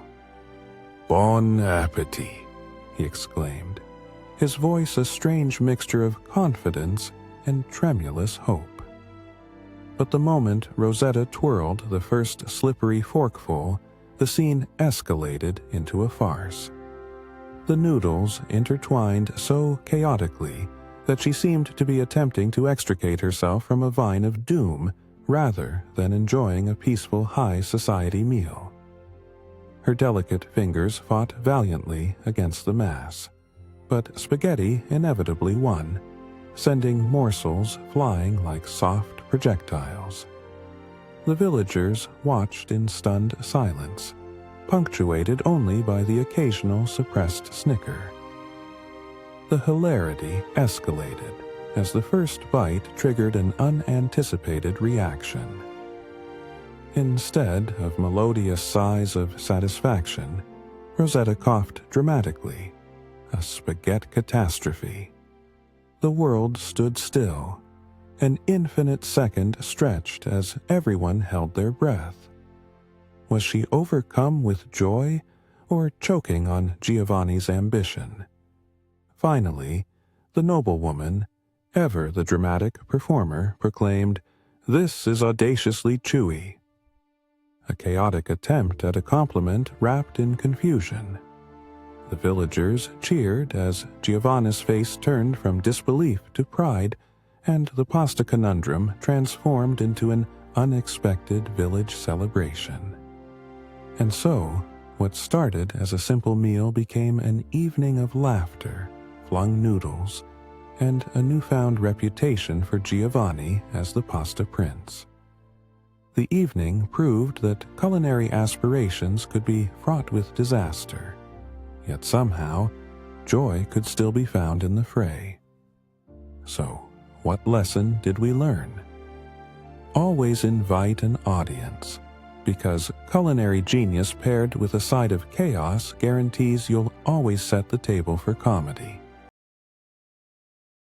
In the year 1777, at the height of the American Revolutionary War, America found itself embroiled in a salad-related scandal of epic proportions. The place? A dimly lit tavern that smelled like a swamp on a hot summer day, and was decorated with enough colonial bric-a-brac to make any British loyalist weep into his tea. An assortment of founding fathers were gathered around a rustic wooden table, their faces illuminated by flickering candlelight, which lent an utterly theatrical air to their salt-rimmed debates. But the true hero of the evening was none other than poor old Benedict Arnold, recently promoted to the position of General Salad Maker. It was a title filled with honor, prestige, and an alarming amount of power over the Americans' dinner plates. Tonight's offering? A wholesome, all-American salad that he had dubbed Liberty Greens, a mix of local lettuce, questionable tomatoes, and a dressing so revolutionary it was practically teetering on the edge of anarchy. As the generals gathered, the air of bravery was palpable, but so was the unmistakable odor of rotten vegetables. An excited murmur swept through the ranks. If the British could be defeated with a mere bowl of greenery, they would certainly consider themselves victors. Arnold, however, with his careful attention to detail, was convinced that this would be the critical dish, the one that would swing the war back in their favor. Tension rose as Arnold presented the salad like it was the sacred scroll of the Declaration of Independence. Proudly, he announced, "This salad will nourish our troops and remind us that freedom tastes like tomato and betrayal." The room erupted in laughter, though they all shared a fleeting thought of whether the tomatoes had been grown in enemy territory. The salad was served amidst whispers of ancient curses and the concern that tubers carried some hidden agenda. Distrust swirled in the air like the smoke from the long-forgotten fireplace. Food was a weapon of espionage. A single lettuce leaf could decide the fate of a nation. The room was thick with paranoia. Every bite could contain a hidden enemy, or worse, a botched potato.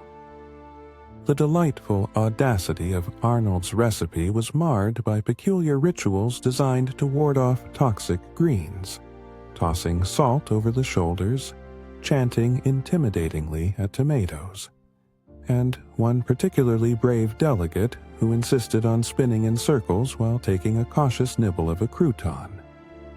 The squabbling only escalated, fueled by countless theories that this was Arnold's ultimate act of treachery, that the drumsticks and Romaine harbored supernatural alliances with British spies. But let's not forget the pièce de résistance, the dressing. Arnold had concocted a blend of apple cider vinegar, mustard, and a dash of sheer mischief, which he claimed was based on a secret recipe passed down by his grandmother. The same grandmother who once suggested shorter skirts would win battles. As the generals took hesitant sips of the dressing, a sudden scream filled the tavern, echoing off the walls. "Is that cilantro?" Panic ensued. As the dust settled, Arnold turned to the room, resolutely announcing that it was time to unveil the surprise ingredient. A moment of silence prevailed as he raised his bottle triumphantly. Behold, a bold splash of pineapple juice. It was as if he had declared a revolution in culinary affairs. And, for a brief moment, every revolutionary soul present collectively gasped with outrage and horror. The ultimate betrayal. Weeks later, Arnold would be painted as a villain in history. Not for his military defeats, but for his misguided salad. Washington's army fell sick. Hilarity ensued. So what did we learn? Never trust a salad that has more treason in it than greens. Loyalty is about the ingredients we choose, even if they come from a can. Welcome, dear viewers, to the year 17 BC. In a Roman villa so opulent, it makes modern-day politicians weep in envy. The decor? Marble, gilded, and just slightly tacky. The air? A fragrant mix of lavender and suspicion, thick enough to cut with a fork. Meet our protagonist, Gaius, a wealthy patrician with a penchant for lavish banquets and a taste for the dramatic. In front of him sits the centerpiece of the evening's entertainment. A roasted peacock, its feathers artfully fanned out, giving it a striking resemblance to a high-stakes runway model audition. Unfortunately, the flavor of the evening is overshadowed by whispers of treachery. And by treachery, we mean the very real chance that tonight's dinner may be your last meal. In ancient Rome, fine dining was a double-edged sword, where the intricacies of cuisine could lead to culinary delight or lethal consequences. Heads rolled, often literally, and Gaius needed to entertain not just his guests, but also the ever-looming shadow of conspiracy that danced across the fine tablecloth. As the extravagant meal commenced, the atmosphere was set by an orchestra playing tunes so upbeat they could probably raise the dead. Servants scurried about, the aroma of roasted fowl clashing with the underlying scent of fear, a bouquet of garlic and anxiety. Each guest sampled the exotic dishes placed before them with a cautious nibble, every bite followed by a knowing glance from the taster, who had the dubious honor of being the evening's human shield against poison. Here lies the absurdity. Roman dining etiquette dictated that guests should dine in groups small enough to claim friendship, but large enough for suspicion. As the first slice of peacock meat was served, tensions escalated like summer temperatures in the Forum. Cardamom-based sauces were debated, side dishes were scrutinized, and Gaius felt the weight of each guest's stare like a gladiator before battle.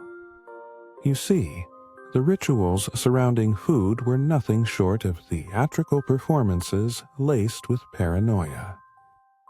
Each dish must be blessed by a soothsayer, clinching a pig's heart, while reciting culinary incantations believed to ward off poisonous spirits. Yes, folks, they thought food had its own supernatural agenda. As the peacock was sliced, the chief taster swooned, and a moment of chilling silence fell. Was it the aftertaste of rosemary, or something far more sinister? As Gaius's heart raced faster than his slaves could fill jugs of wine, he turned back to the peacock, hoping beyond hope that his lavish spread wouldn't slaughter his social circle. The taster, poor unfortunate soul, finally spoke, his voice trembling like a lyre. Delicious, but I feel a slight tingle in my tongue, yearning for life. Gasps echoed through the villa. A servant was summoned, perhaps to taste some more discreetly, but before they could reach the plate, tragedy struck. One guest fainted. Another tried to leap over their fellow diners in a dramatic display worthy of the Colosseum, believing they'd been struck down by the hand of fate or just too much cumin. But wait, as panic surged through the villa, our hero Gaius stepped up to confront the strange tasting notes assaulting their mouths. He demanded the kitchen staff present the missing ingredient. When a junior cook timidly brought forth cumin-laden bread, what they discovered was astonishing. It was just that exceptionally potent cumin. Relief rippled through the gathering like wild applause at a gladiatorial match. The peacock was saved, the taster revived with a fresh jug of vinegar, and the concussed guest was offered their own slice of peacock to come round. They had danced with death for nothing but zest. So what can we glean from this ancient tale rich with flavor and folly? In a world of culinary stakes, remember folks, never underestimate cumin. It can either elevate your dish or nearly elevate you to the ferryman. Never serve without a safety spoon. Lights dim. The year is 1845, and we find ourselves in a quaint little potato patch nestled in the verdant hills of Ireland. The air is fresh, with a hint of earthy soil and the occasional whiff of despair, a rather common scent during that fateful period. A group of farmers is gathered, their faces etched with the kind of worry typically reserved for those whose daily survival hinges on a tuber. Enter stage left, the Irish potato, a plump, robust champion of sustenance. Renowned for its versatility, it's the spud that keeps on giving. Whether boiled, mashed, or baked, the potato was the pride of Ireland, and a staple for nearly every meal, much like today's obsession with avocado toast, but far less pretentious. However, this tale takes a darker twist. Just as our farmers were about to celebrate their harvest, an unexpected intruder appeared. The late blight fungus. Imagine a villain that secretly replaces your beloved potato with something that looks like it went 12 rounds with a particularly aggressive blender. The farmers had no idea that their lush bounty was about to turn into an economic nightmare. As rumors of the blight spread, the atmosphere turned thick with paranoia. Farmers conducted bizarre rituals, which mostly consisted of chanting encouragement to their crops while neglecting any proper pest control instructions. Picture a tattered group, hooting and dancing in a feeble attempt to sway the potent forces of fungi. It was like an ancient version of a viral TikTok dance gone wildly wrong. In an effort to salvage their harvest, local priests were called upon. You know, the kind of priests who offer blessings for potatoes, but probably also knew a thing or two about exorcising demons. And in this case, they needed all the divine intervention they could muster. "Bless this potato," they would cry out, as if the Almighty had a vested interest in the quality of Irish carbohydrates. As the days went by, panic ensued. Town criers shouted warnings from the church steeple. "Beware, the blight is upon us.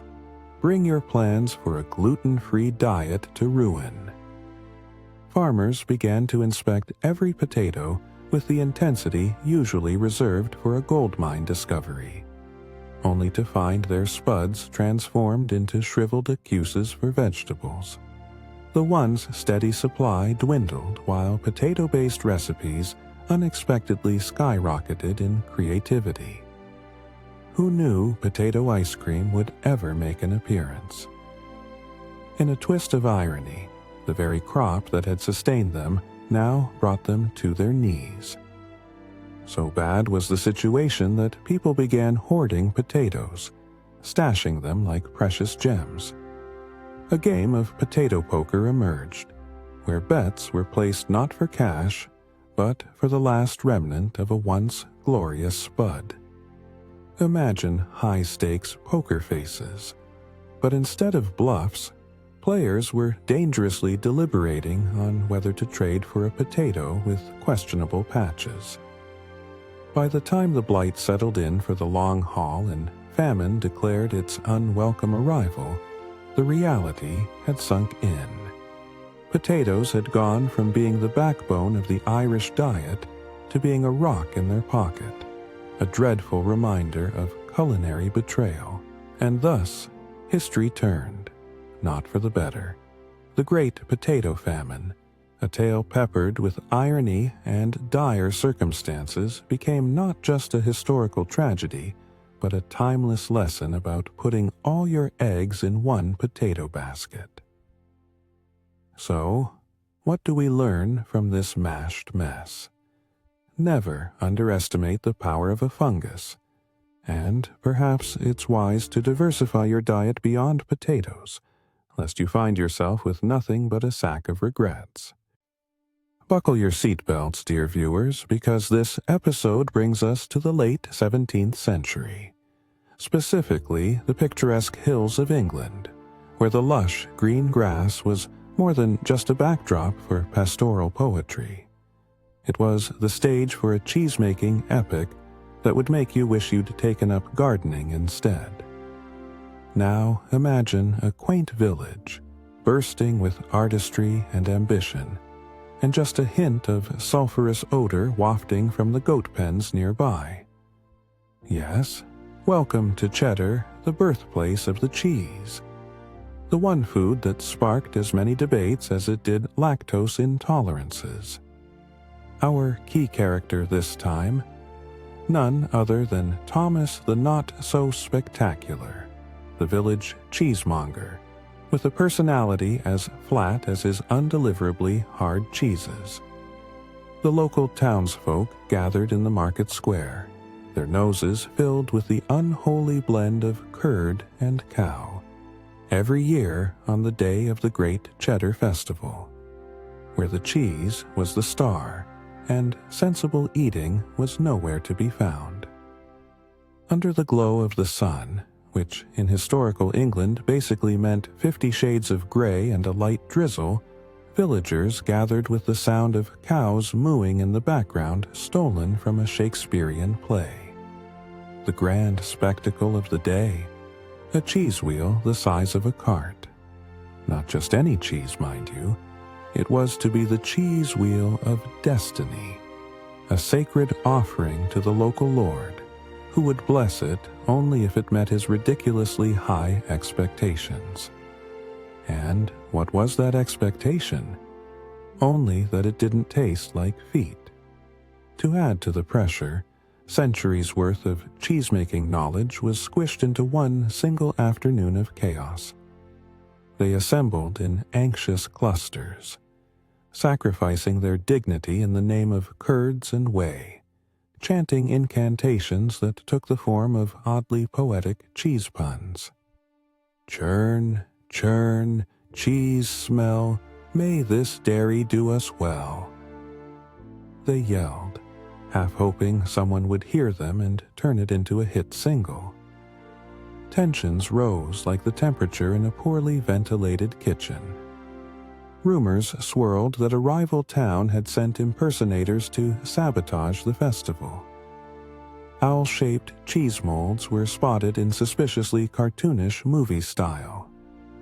Chicken legs running away from town forks. What was this madness? Surely the end of Hayes loomed closer than a missed deadline at a cheese factory. Then the moment of reckoning arrived. As the air filled with the strong odor of milk glamour gone wrong, Thomas approached with the titan of a cheese wheel, its waxed surface glistening under the enraged gaze of the lords and a suspicious flock of sheep. Would it roll? Would it crumble? Would anyone from the village ever eat cheese again? And slowly, dramatically, Thomas brandished a slender knife crafted from the finest silver and prepared to cut into his masterpiece, when, surprise, he stumbled over a wayward cat. Yes, ladies and gentlemen, the biggest disaster in cheesemaking history was officially caused by a cat named Whiskers, whose mischievous leap onto the table sent the gigantic cheese flying across the market square like a dairy comet, landing directly onto the foot of the village lord. But here's the plot twist. Instead of furious condemnation, the lord chuckled heartily, declaring, "This cheese has spirit." He proceeded to eat the entire wheel in one sitting. Rumor has it he was later seen in the local tavern, suggesting that cheese drifting should be an Olympic sport. Thus, cheddar found its spot in the history books not as a culinary trauma, but as the finest anecdote in village history. So what's the lesson here, dear culinary adventurers? It seems the secret to success lies in chaotic cheese mishaps and embracing the unexpected. Or perhaps just keeping your kitchen clear of cats. After all, in a world of culinary disasters, it's always the cheese that stands the test of time. Cue the dramatic music. The year, 1789. The setting, a cluttered French kitchen, rife with the scent of desperation, revolution, and far too many onions. Triumph and terror simmer in the air as crusty baguettes await their fate, all under the watchful glare of a flickering candle. The unsung hero of the kitchen revolution. Enter the chef, an audacious culinary revolutionary, also known as Jean-Pierre, who believes that eggs are the true harbingers of liberty. His mission tonight: to create the perfect omelet that could either unite the masses or epitomize why he's often called the dish of the day. This is not just any omelet. This is the omelet that will fuel the spirits and ambitions of the French populace ready to storm the Bastille as the sun set over Paris. The atmosphere crackled with palpable unease. The walls of the kitchen echoed with the clattering of pots, while outside, political chatter crescendoed, blending seamlessly with the occasional shout of liberté, and the muffled cries of a few goats that seemed to oppose the notion of economic reform. The ingredients for the omelet lay before him.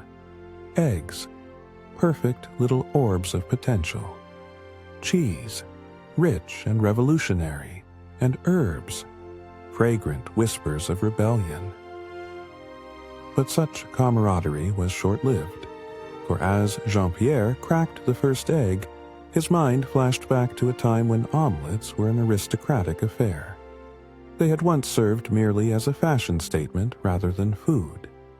Each egg a golden ticket to a world far removed from the peasant's tribute of cabbage soup. Now, with the rise of the people, one wrong step, or whisk, could lead to a culinary coup. As he scrambled those eggs with a fervor unseen since King Louis lost his head and gained notoriety, A wave of paranoia swept over him. What if the dreaded spies of the monarchy were mingling among the diners? What if his omelet was a subpar representation and could lead to public outrage? What if it incited a food riot? The citizens of Paris could rise up, not against their oppressors, but against a poorly cooked breakfast. Tension peaked when Jean-Pierre overcooked the first batch of eggs. Panic gripped his heart as he glanced toward the window, half expecting to see a mob brandishing forks. Instead, he saw a group of hungry revolutionaries airing grievances about bread shortages rather than questionable cooking skills. But defeat was not an option. He threw another egg into the fray with a determined shout, "For the Republic!" As he worked feverishly, the smell of herbs and sizzling butter intertwined and wafted through the window, attracting a small crowd. Suddenly, the kitchen door burst open, and in swept a local newspaper reporter, breathless and scribbling furiously as he captured the furious culinary performance for the ages. In a real twist of fate, Jean-Pierre plopped down an omelet that, while still innocent of culinary perfection, resembled more of a historical artwork than breakfast. A true omelet of revolution. The reporter's eyes widened as he tasted the first forkful, skepticism morphing into delight. The taste was universally praised, not because it was flawless, but exactly for its imperfections.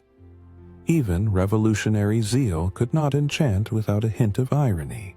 The crowd erupted into applause, clamoring for the very first omelette révolutionnaire. Jean-Pierre had unwittingly become the culinary face of the revolution, a kitchen king who launched the populace into an age of gastronomic enlightenment, all thanks to eggs and cheese. And thus, the omelette that should have been an ordinary dish became a symbol of the uprising. A reminder that while some beliefs can be dashed with the flip of a spatula, others can rise like fluffy eggs in a revolution, no frying pan necessary.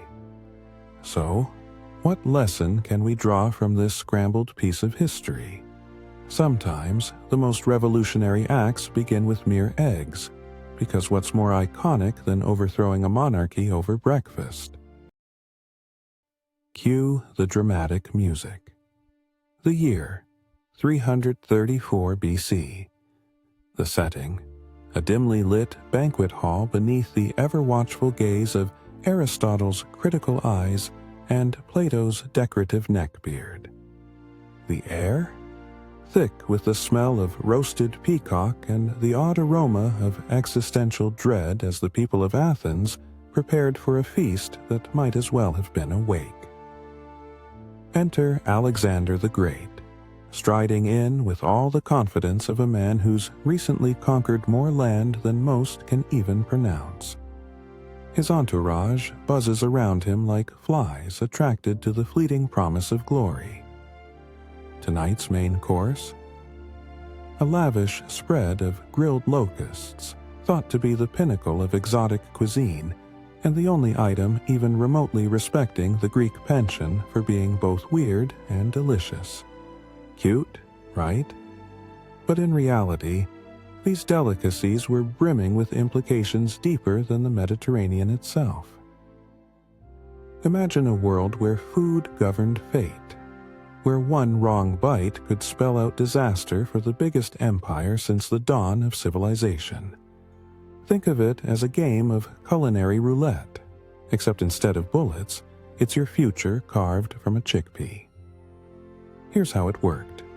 In a frantic, last-minute effort to impress the guests and secure his legacy, or at least postpone his inevitable decline, Alexander requested his chef produce a dish that would symbolize the greatness he had accomplished.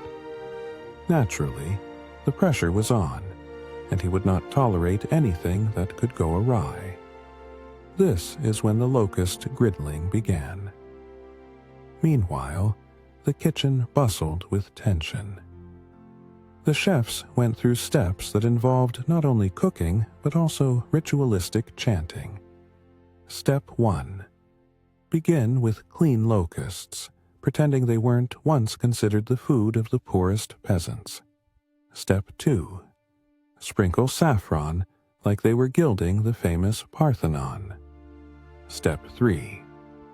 The kitchen cat was ceremonially sacrificed, not for flavor, but to appease the ominous food gods who were surely shadowing this banquet, mere moments away from the epic clash of dinner and disaster.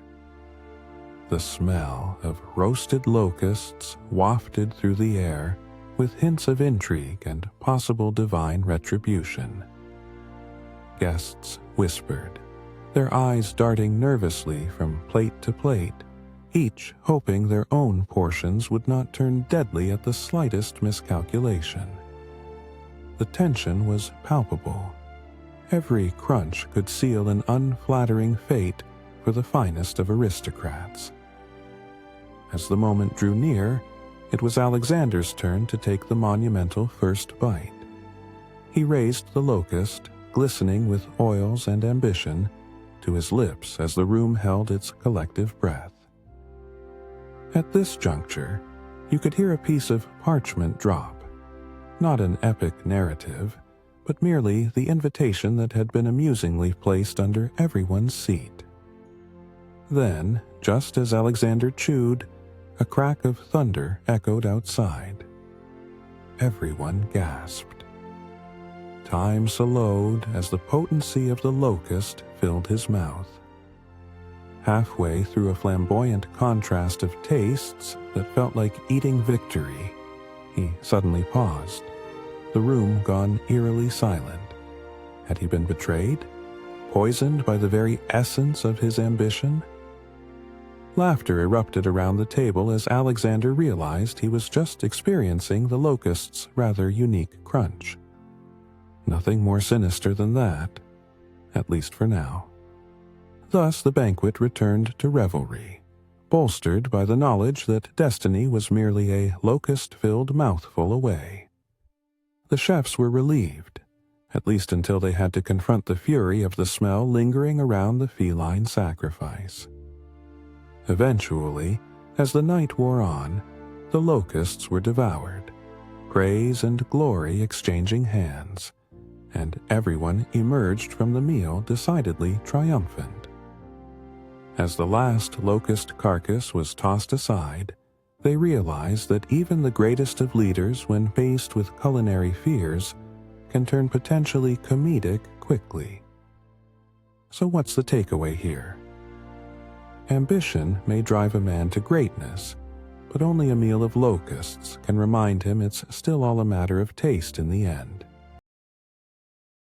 Picture this.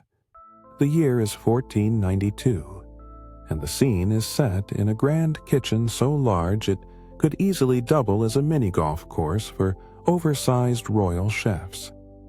The air is thick with the acrid smell of burnt bread, panic, and just the faintest hint of royal goofiness.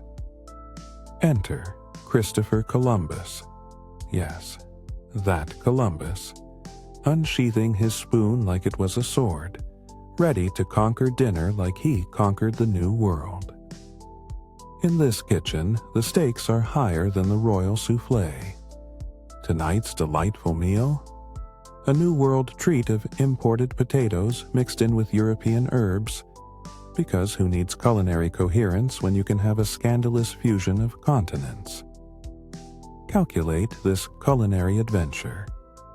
The oven crackles while promises of flavor mingle with the somewhat confused cries of the kitchen staff, all of whom have been solemnly warned against creating any potential historical fiascos masquerading as dinner. You can practically hear the whispered prayers to avoid another incident like that time the royal guard mistook a meat pie for a rival's head. But tension is simmering.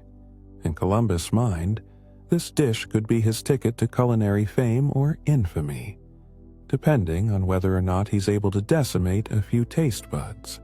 You see, simmering on the back burner is an unspoken paranoia. Every potato lurking in the pot could be harboring spies from Italy and suppliers from the British Isles ready to bring about the next great food war.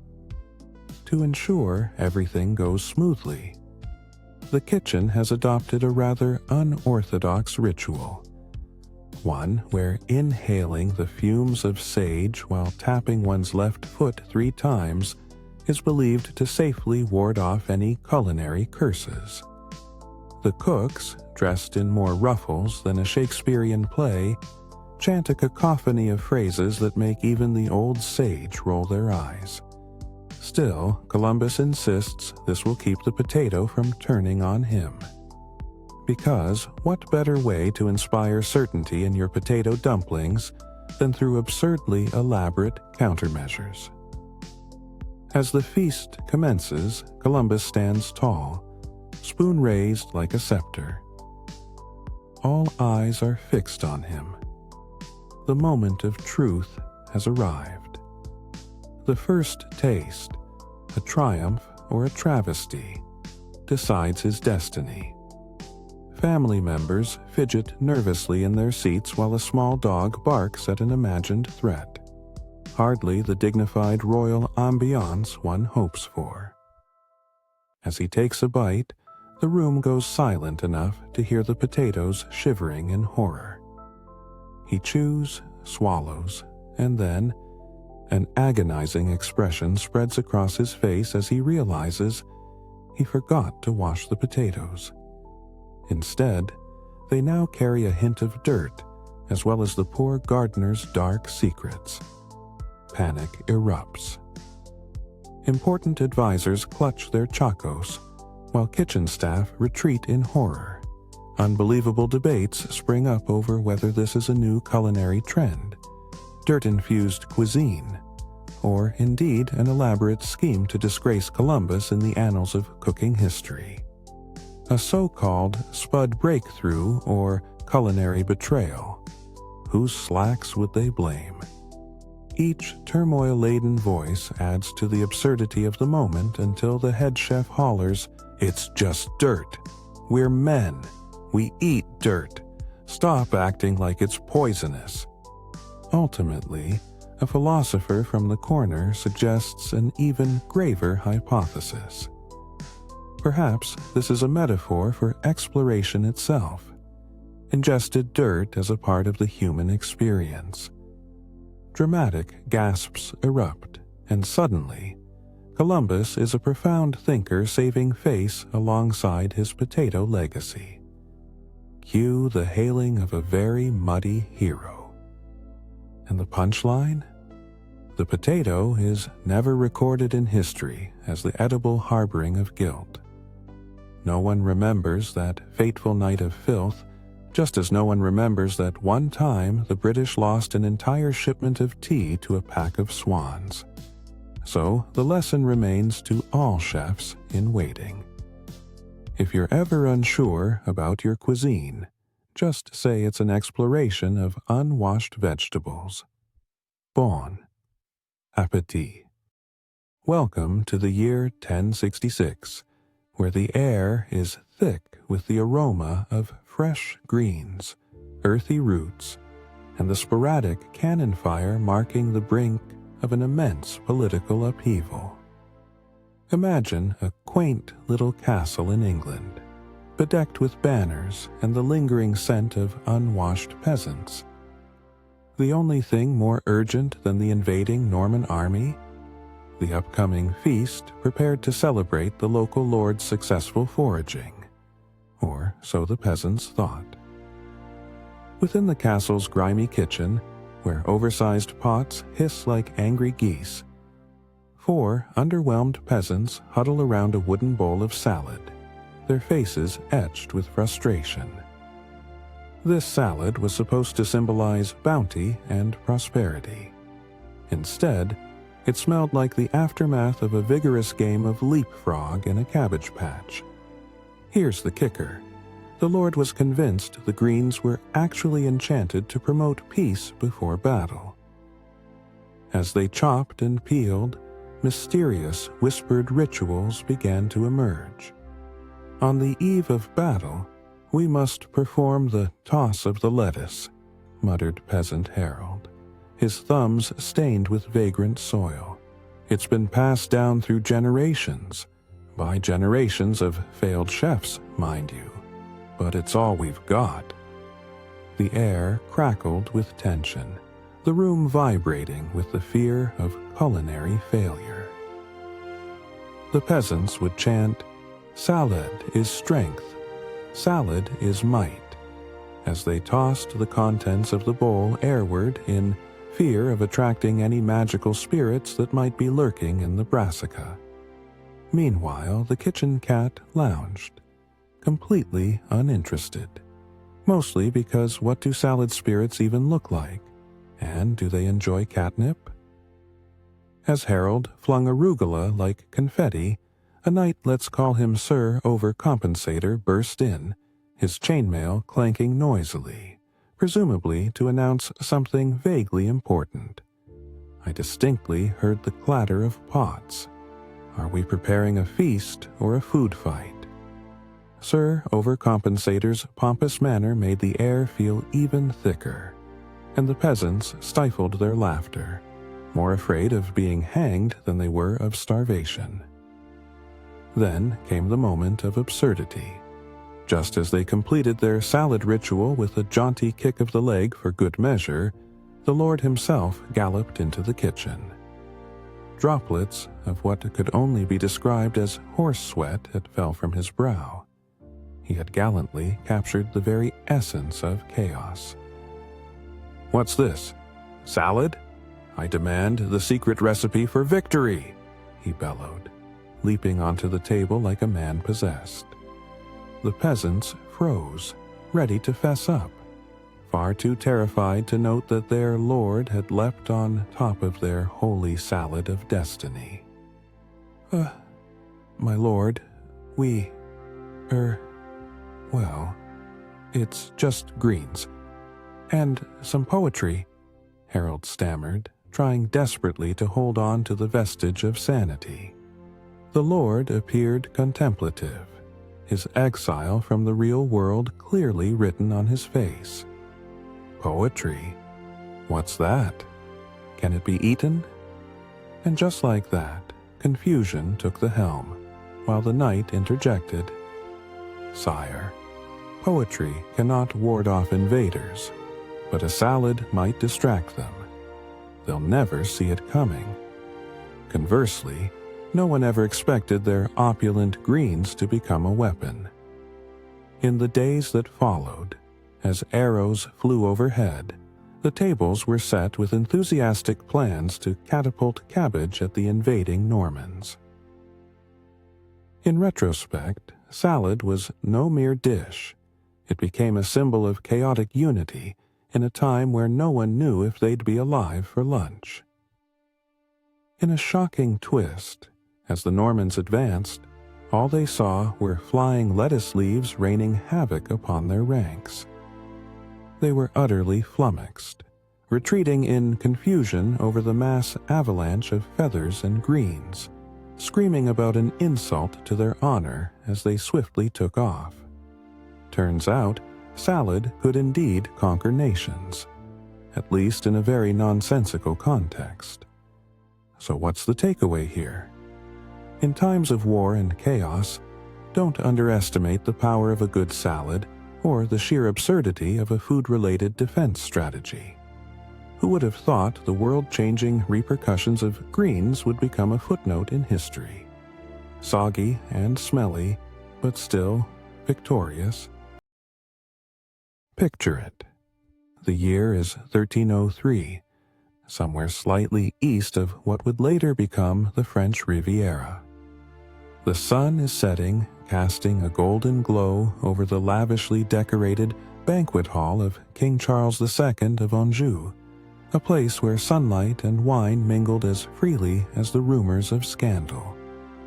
The air is laced with the aromas of roasted meats, garlic, and a decidedly suspicious scent that can only be described as ocean floor meets bad choices. Tonight's centerpiece? A grand platter of porpoise, because why prepare humble fish when you can serve sea mammals with a side of opulence? King Charles, clumsily known as the Fishy Monarch, obsessively pronounced that this dinner was the crowning glory of his reign, or at least something he could brag about at family gatherings. The atmosphere was charged with the sounds of laughter or preemptive stunned silence as the nobles realized they were about to eat something that might be registering on the endangered species list. Servants scurried around, dressed in outfits that looked like they were freshly stolen from a Renaissance fair, while the smell of the porpoise wafted through the hall, mingling with whispers of impending doom. At least 3 noblemen appeared to be clutching their stomachs, and not just from too much wine. Now let's introduce our key players. First, there's Countess Marguerite, the only lady present, known for her love of experimental gastronomy and an alarming ability to predict the future based on her cat's mood. Next, we have Jacques the Jester, who believes he's meant to entertain or survive, based solely on how much the king chuckles at his antics. Finally, we can't forget Sir Philippe, the king's food taster, who would have been more appropriately titled Sir 50-50 Chance of Living. As the main dish made its grand entrance, the atmosphere shifted from one of laughter to something resembling a nosedive into chaos. The hall grew eerily quiet, every eye fixated on the porpoise, which seemed to stare back as if it possessed knowledge of 1,000 seas. It was then that Countess Marguerite, with all the seriousness of a medieval oracle, declared, "We shouldn't eat the porpoise. It's a vessel of prophecy." The court held its breath, except for Jacques the Jester, who was busy trying to carve a joke out of the situation, to no avail, as everyone was too frightened to laugh. In response to her proclamation, the king's jaw dropped, not out of surprise, but because he was about to take a hearty bite. Sir Philippe, sensing the tension, scrambled forward, cracking under the pressure like a slightly overcooked lobster. You see, superstition ran rampant during these times, and porpoises, as believed by some quirky segments of society, were harboring the souls of vengeful sailors and half-convinced peasants. What ensued was a pandemonium of players scrambling to speak, yowling cats in the courtyard predicting doom, and a faint background choir humming the medieval version of I Will Survive. Voices escalated, and accusations flew faster than a medieval catapult. Were they consuming a ghostly force? Was the porpoise cursed? Did Jacques just touch it without washing his hands? In the midst of the chaos, it was revealed that the porpoise had just been a stand-in for regular fish, hastily dressed up in a way that would make any marine biologist cringe. The king, red-faced and stammering, declared that it was, in fact, a simple matter of mistaken identity. Turns out, the royal chef had too much wine during the cooking process, surprising no one. As the court collectively sighed in relief, Jacques the Jester piped up, "Does this mean I'm safe to eat?" To which the nobles erupted into laughter, forgetting entirely the issue of porpoise consumption, or the fact that dinner was a marginally disastrous affair. And so, King Charles II's ambitious dinner unfolded not with a clinking of glasses, but with an uproar of comedic misinterpretation. So, what's the lesson here? Always verify your main ingredient, because it might just be more than what you bargained for, and never trust a cook who swears he can resurrect the flavors of lost seafarers. In a time long before people had anything resembling actual responsibilities, around 2000 BC, to be precise, our scene unfurls in the lush, surreal landscapes of ancient Mesopotamia. The sun is setting, casting a golden glow over a bustling bazaar where it simultaneously smells like burnt offerings and questionable fish. And right dead center, amidst the throngs of eager traders and bickering residents, is a new delicacy causing quite the stir. Heavenly manna, the food of the gods, or, as the locals jokingly referred to it, the original fast food. Enter our protagonist, Nabu, the self-proclaimed master chef of Ur, who wore the title like a second skin, right next to his aprons, which were since midnight covered in various levels of dough and disdain. Nabu believed that if he could just cook the manna to perfection, he'd be the talk of the town, or at least more popular than the guy selling dog-headed statues. The atmosphere? Oh, it was comedic chaos. Position yourself under the chandeliers made of oil lamps, where the flickering light dances like nervous fireflies, and you'll hear the cacophony of sizzling ingredients fighting each other in a fiery showdown. The air is thick with the aroma of charred oxtails mingling uneasily with the unmistakable scent of freshly ground spices, attracting rabid fishermen and equally enthusiastic foodies alike. Now, there was a not-so-little problem with the manna. You see, ancient texts suggested that it tasted like coriander and honey blended together. But what locals took from it was that it had about as many flavors as a wooden table.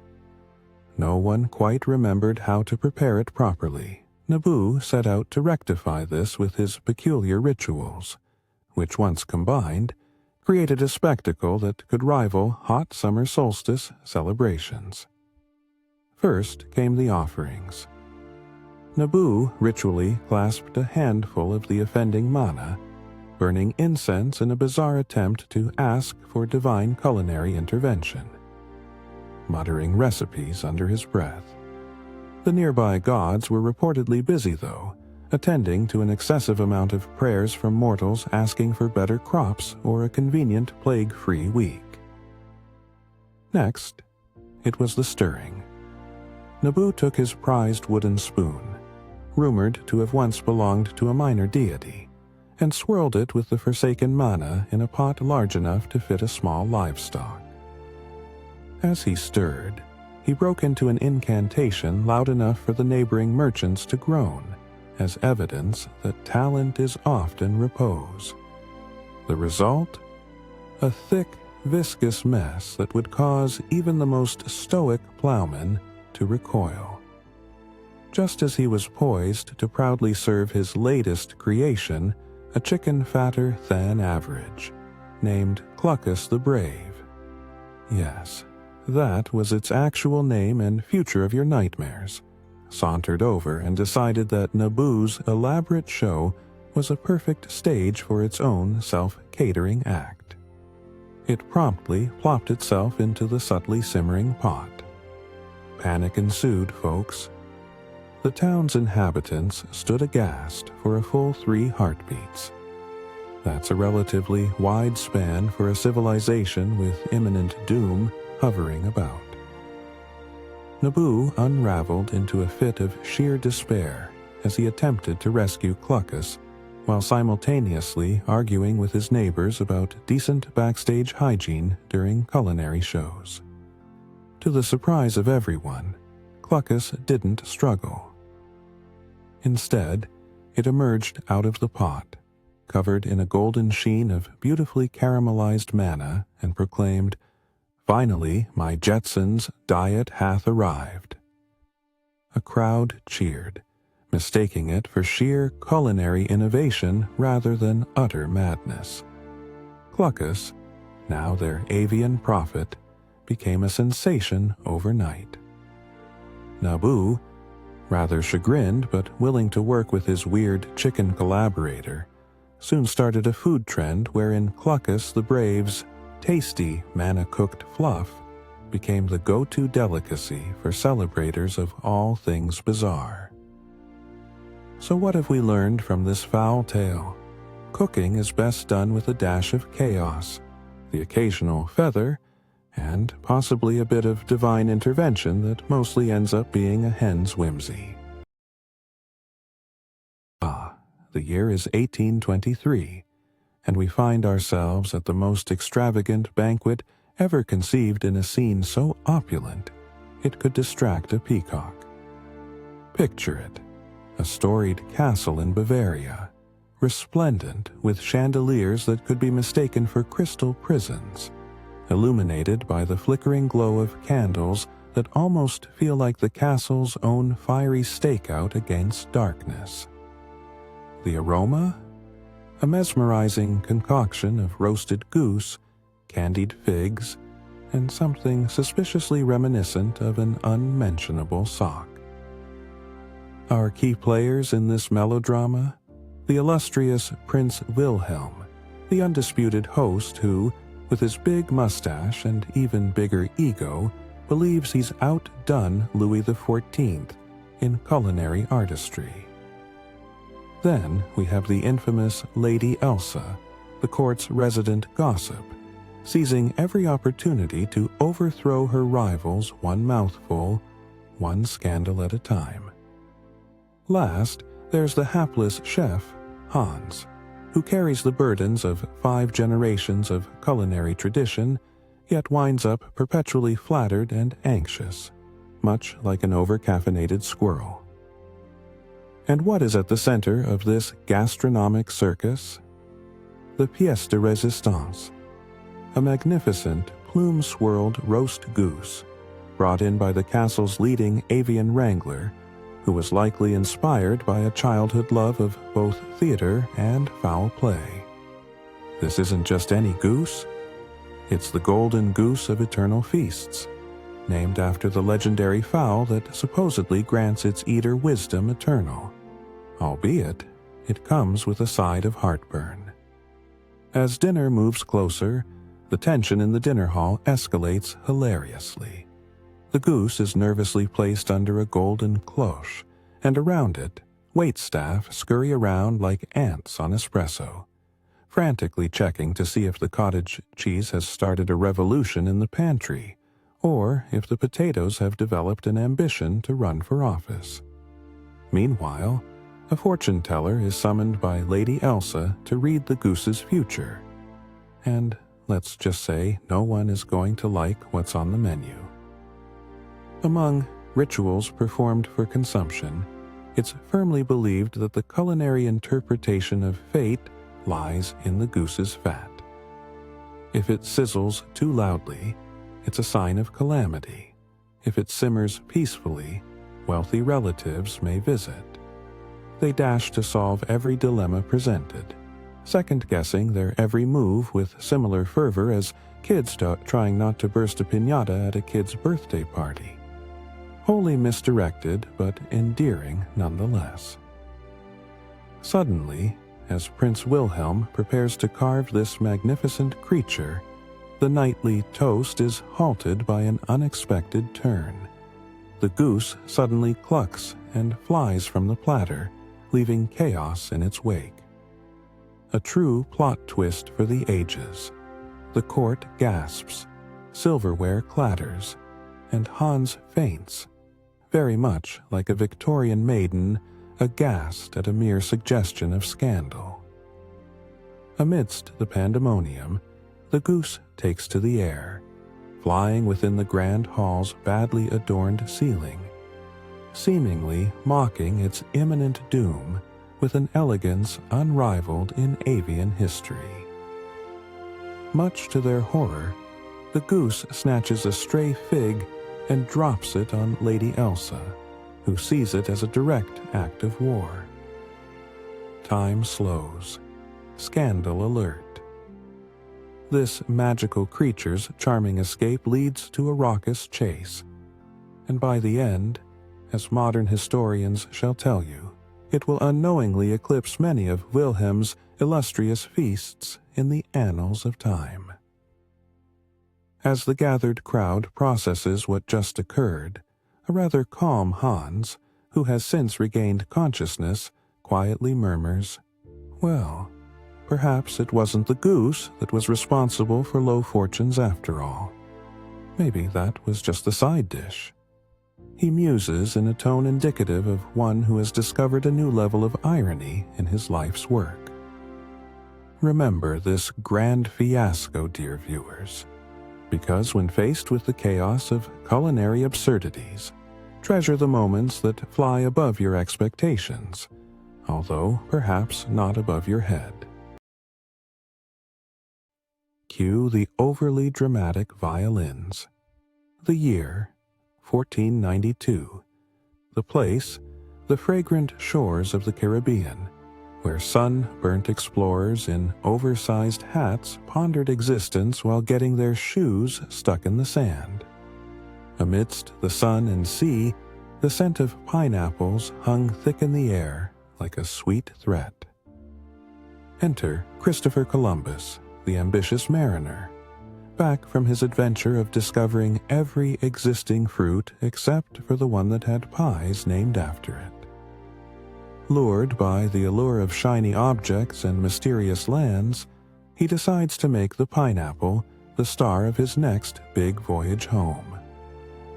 After all, what better way to impress the Spanish court than with the bounteous gift of a fruit that looks like a cactus had a baby with a burst of sunshine?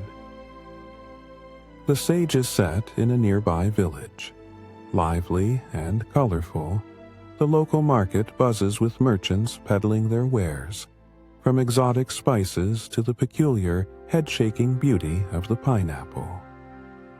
The royal fruit is set atop a bed of palm leaves, radiating a siren call that can be heard all the way back to Spain. Its sweetness practically screams, "Take me, I'm worth more than gold." Ah, the irony of a fruit that could plunge nations into chaos. Amid this tropical paradise, tension simmers like a pot of coconut-infused mischief. Columbus, with his band of hungry sailors, of course, sailors had only one thing on their minds: food, treasure, and food that looked like treasure. Eyes the market. But these aren't just any sailors. They're the crew of a ship with too many cannons and not enough common sense. In their eyes, pineapples aren't just fruits, they're potential transatlantic bounty. As the merchants bustle about, backstories weave a tapestry of paranoia and desire. The indigenous people treat the arrival of the pineapple with reverence, and a rumor spreads like wildfire that the fruit possesses mystical powers, capable of granting immense charm to anyone brave enough to consume it.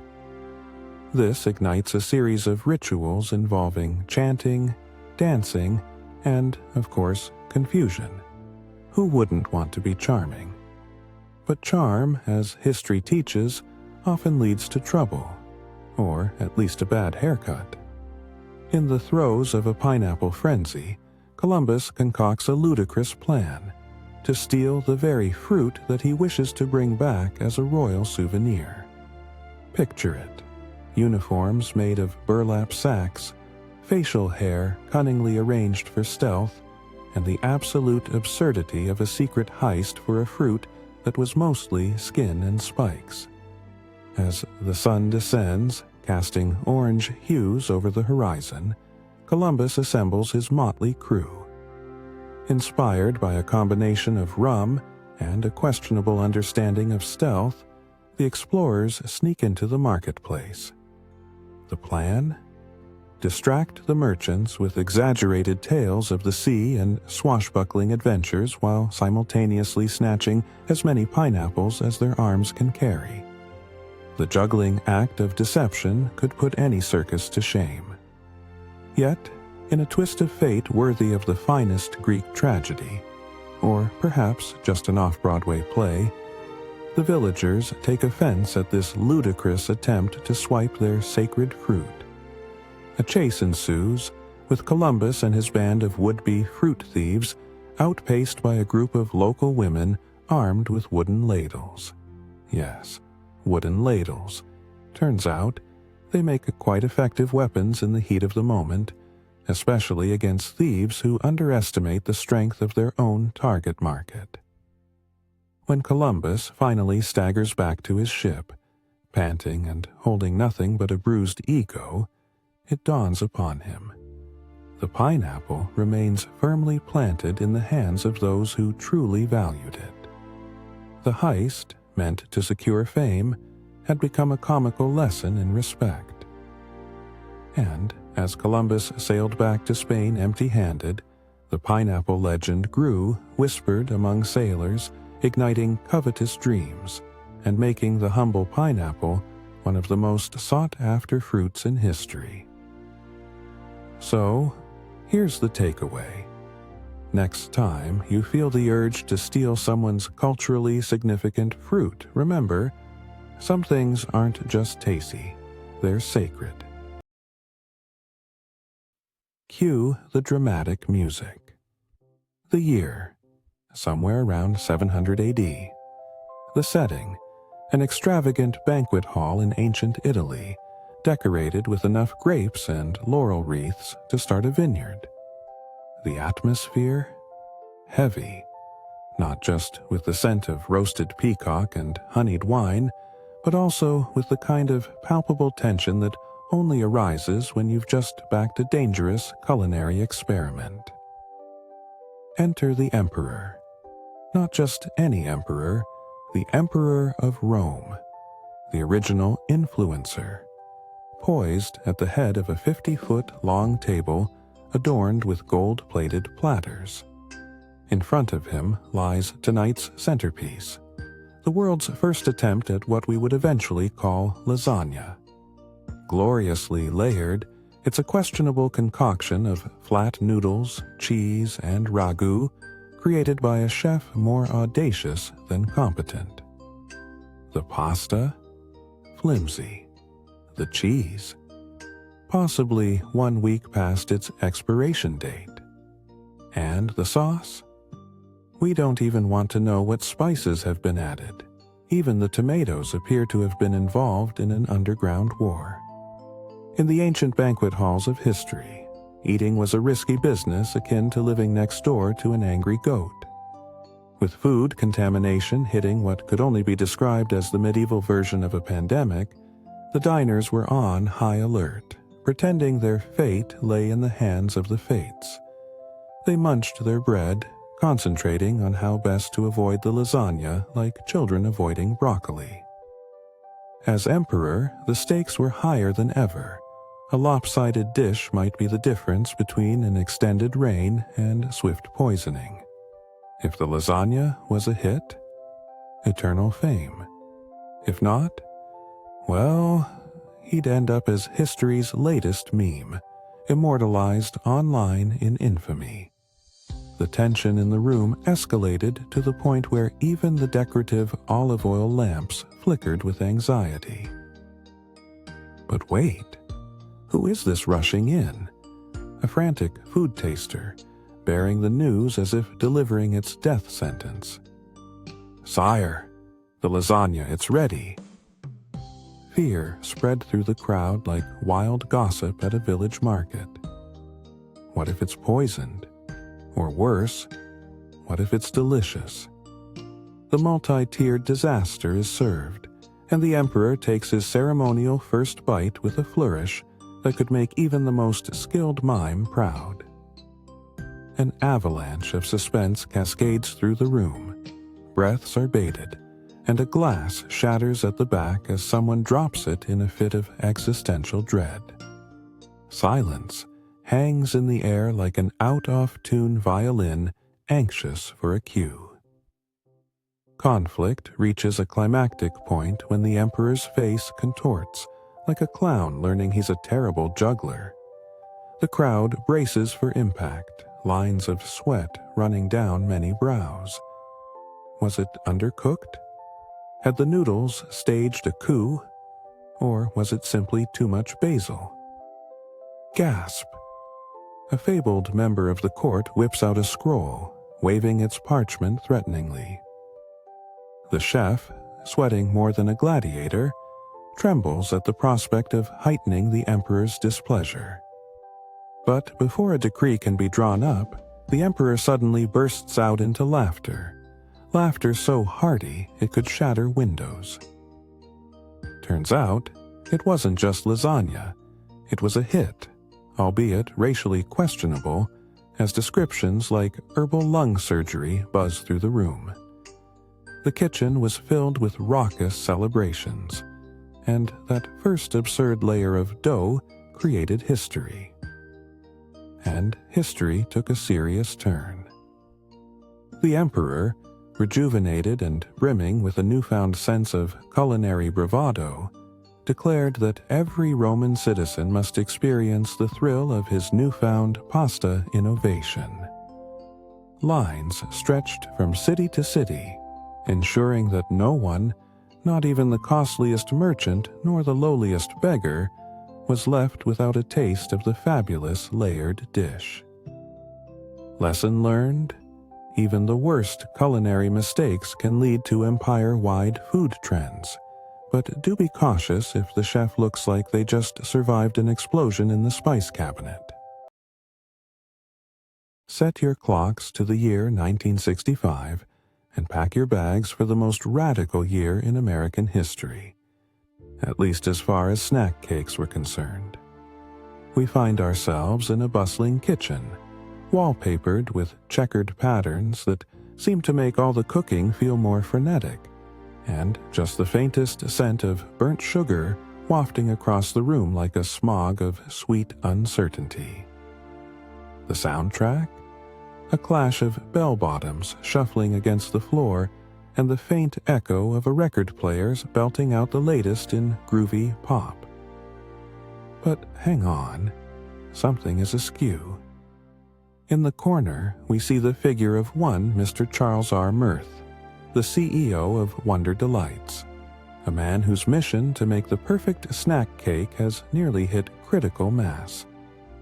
He stands there with a smug grin, holding a pristine Twinkie aloft like a medieval knight displaying a holy relic.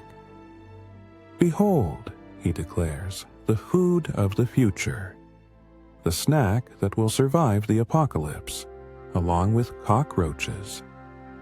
The centerpiece of this culinary wonder, a golden sponge cake, filled with a creamy concoction so artificial that scientists had once mistaken it for a new type of radioactive waste.